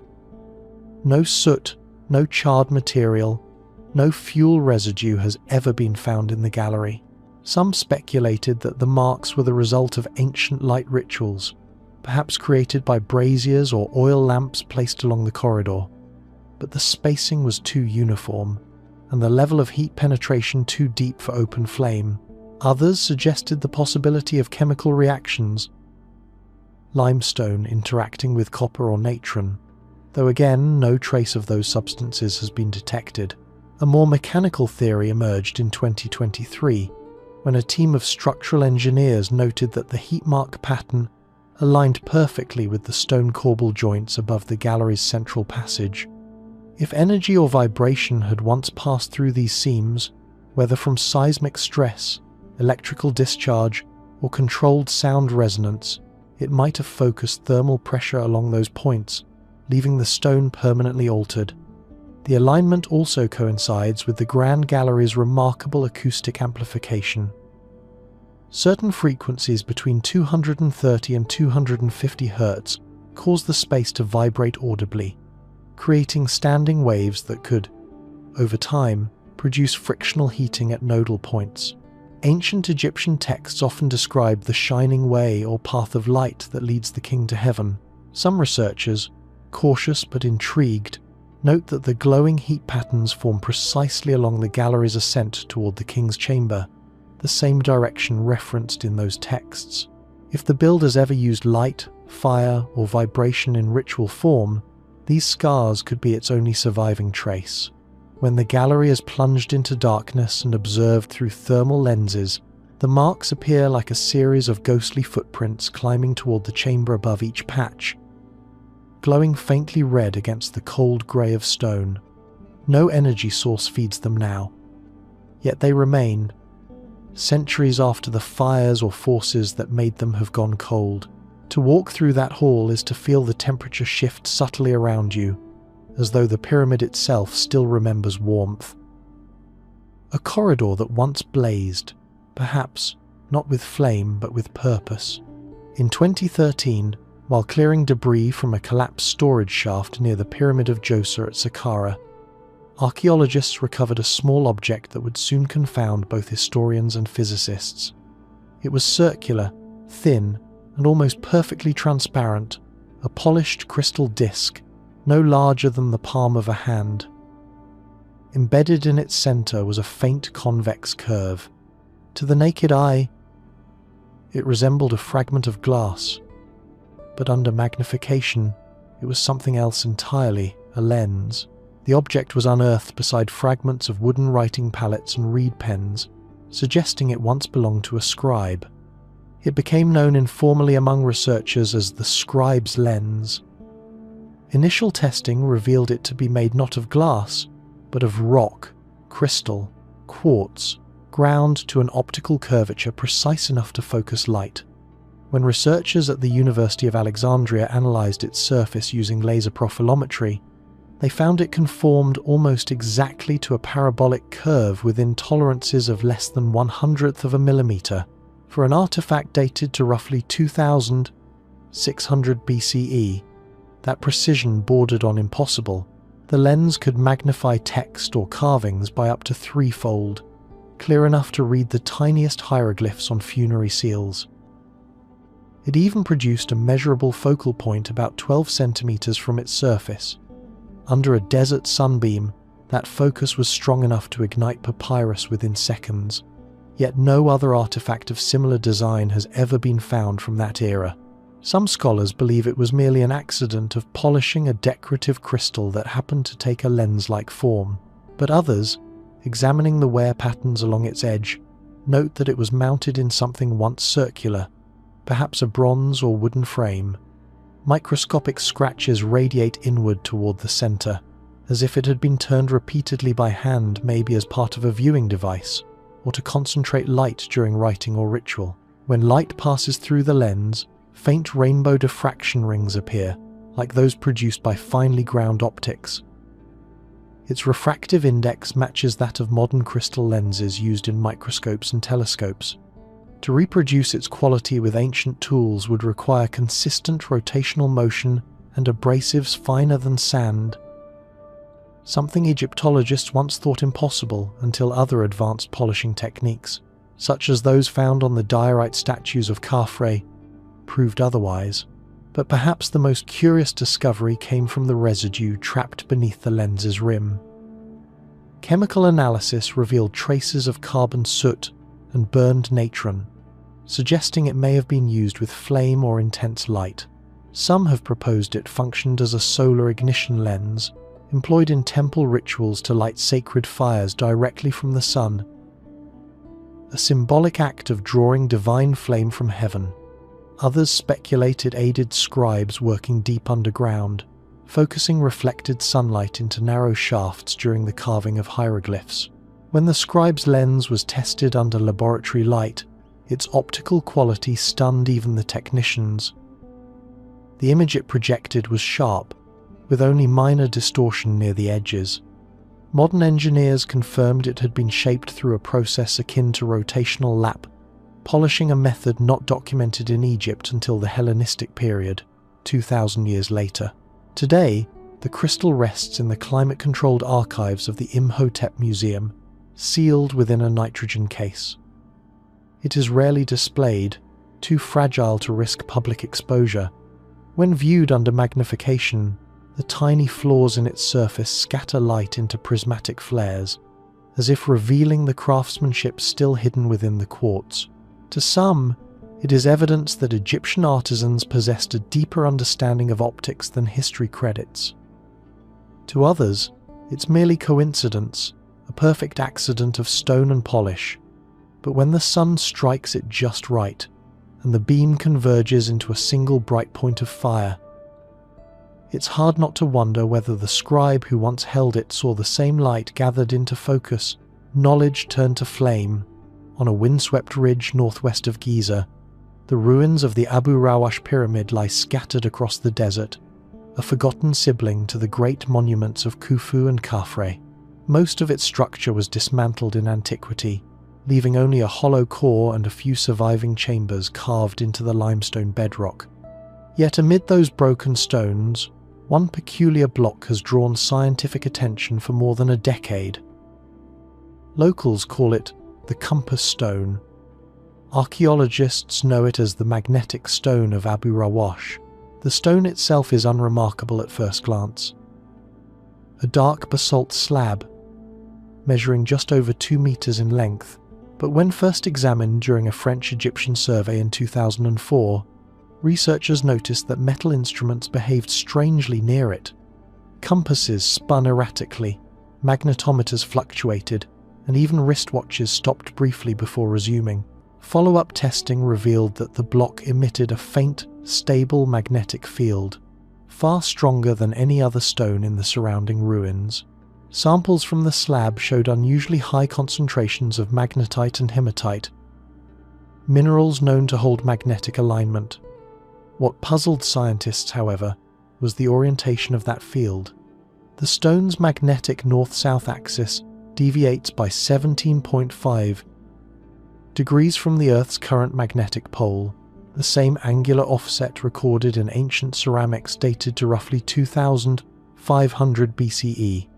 This meant the stone's magnetism likely froze during a geomagnetic orientation that no longer exists today. In effect, the block preserves a magnetic snapshot of the planet's field as it was when the pyramid was built. But how and why this single slab was magnetized so intensely remains unknown. No evidence of lightning strikes exists, and the stone's surface shows no fusion or pitting. Some researchers have suggested it was exposed to high, sustained heat in the presence of iron oxides, the same process used in modern laboratories to magnetize rock. Others point to the pyramid's unusual construction. It contains a foundation pit deeper than any other Old Kingdom monument, possibly intended to house ritual machinery or astronomical instruments that interacted with magnetic properties. In 2011, geophysicists from the University of Paris-Saclay mapped the magnetic gradient across the Abu Rawash site. Their data showed faint magnetic channels extending outward from the compass stone, as though the block had once been aligned with other magnetized stones now missing. The pattern resembled a deliberate grid, not random scattering a network of weak, but measurable alignments converging toward the pyramid's central axis. The implication: the builders may have understood magnetic orientation long before compasses existed. Ancient Egyptian cosmology often described the Earth as the living body of Ptah, through which divine forces flowed like currents. Inscriptions from nearby temples refer to the stone that points to the sun's rebirth. Some Egyptologists now believe that the compass stone might have served a ritual purpose, aligning celestial and terrestrial energies, an early attempt to link heaven's path with the Earth's invisible forces. Visitors to the ruin sometimes carry small iron nails to test the legend. Held above the stone, the nails twitch gently, as if responding to a pulse beneath the surface. Sensitive microphones have even detected subaudible vibrations around 12 Hz too low to hear, but measurable as faint tremors in the rock. Whether caused by geomagnetic resonance, seismic microactivity, or something more mysterious, the effect persists day and night. Under the late sun, the basalt surface warms to a soft glow, and grains of iron shimmer faintly like dusted stars. The stone lies silent, yet responsive, a relic that still interacts with the world around it. No inscription marks its purpose, no record names the engineer who shaped it, but long before compasses, dynasties, or electricity, this single block may have once pointed true north. Not by accident, but by design. It rests now half buried, its field undiminished, still aligned to a forgotten pole, a magnet for questions more than answers, and perhaps the final clue in understanding how the ancients made stone itself remember direction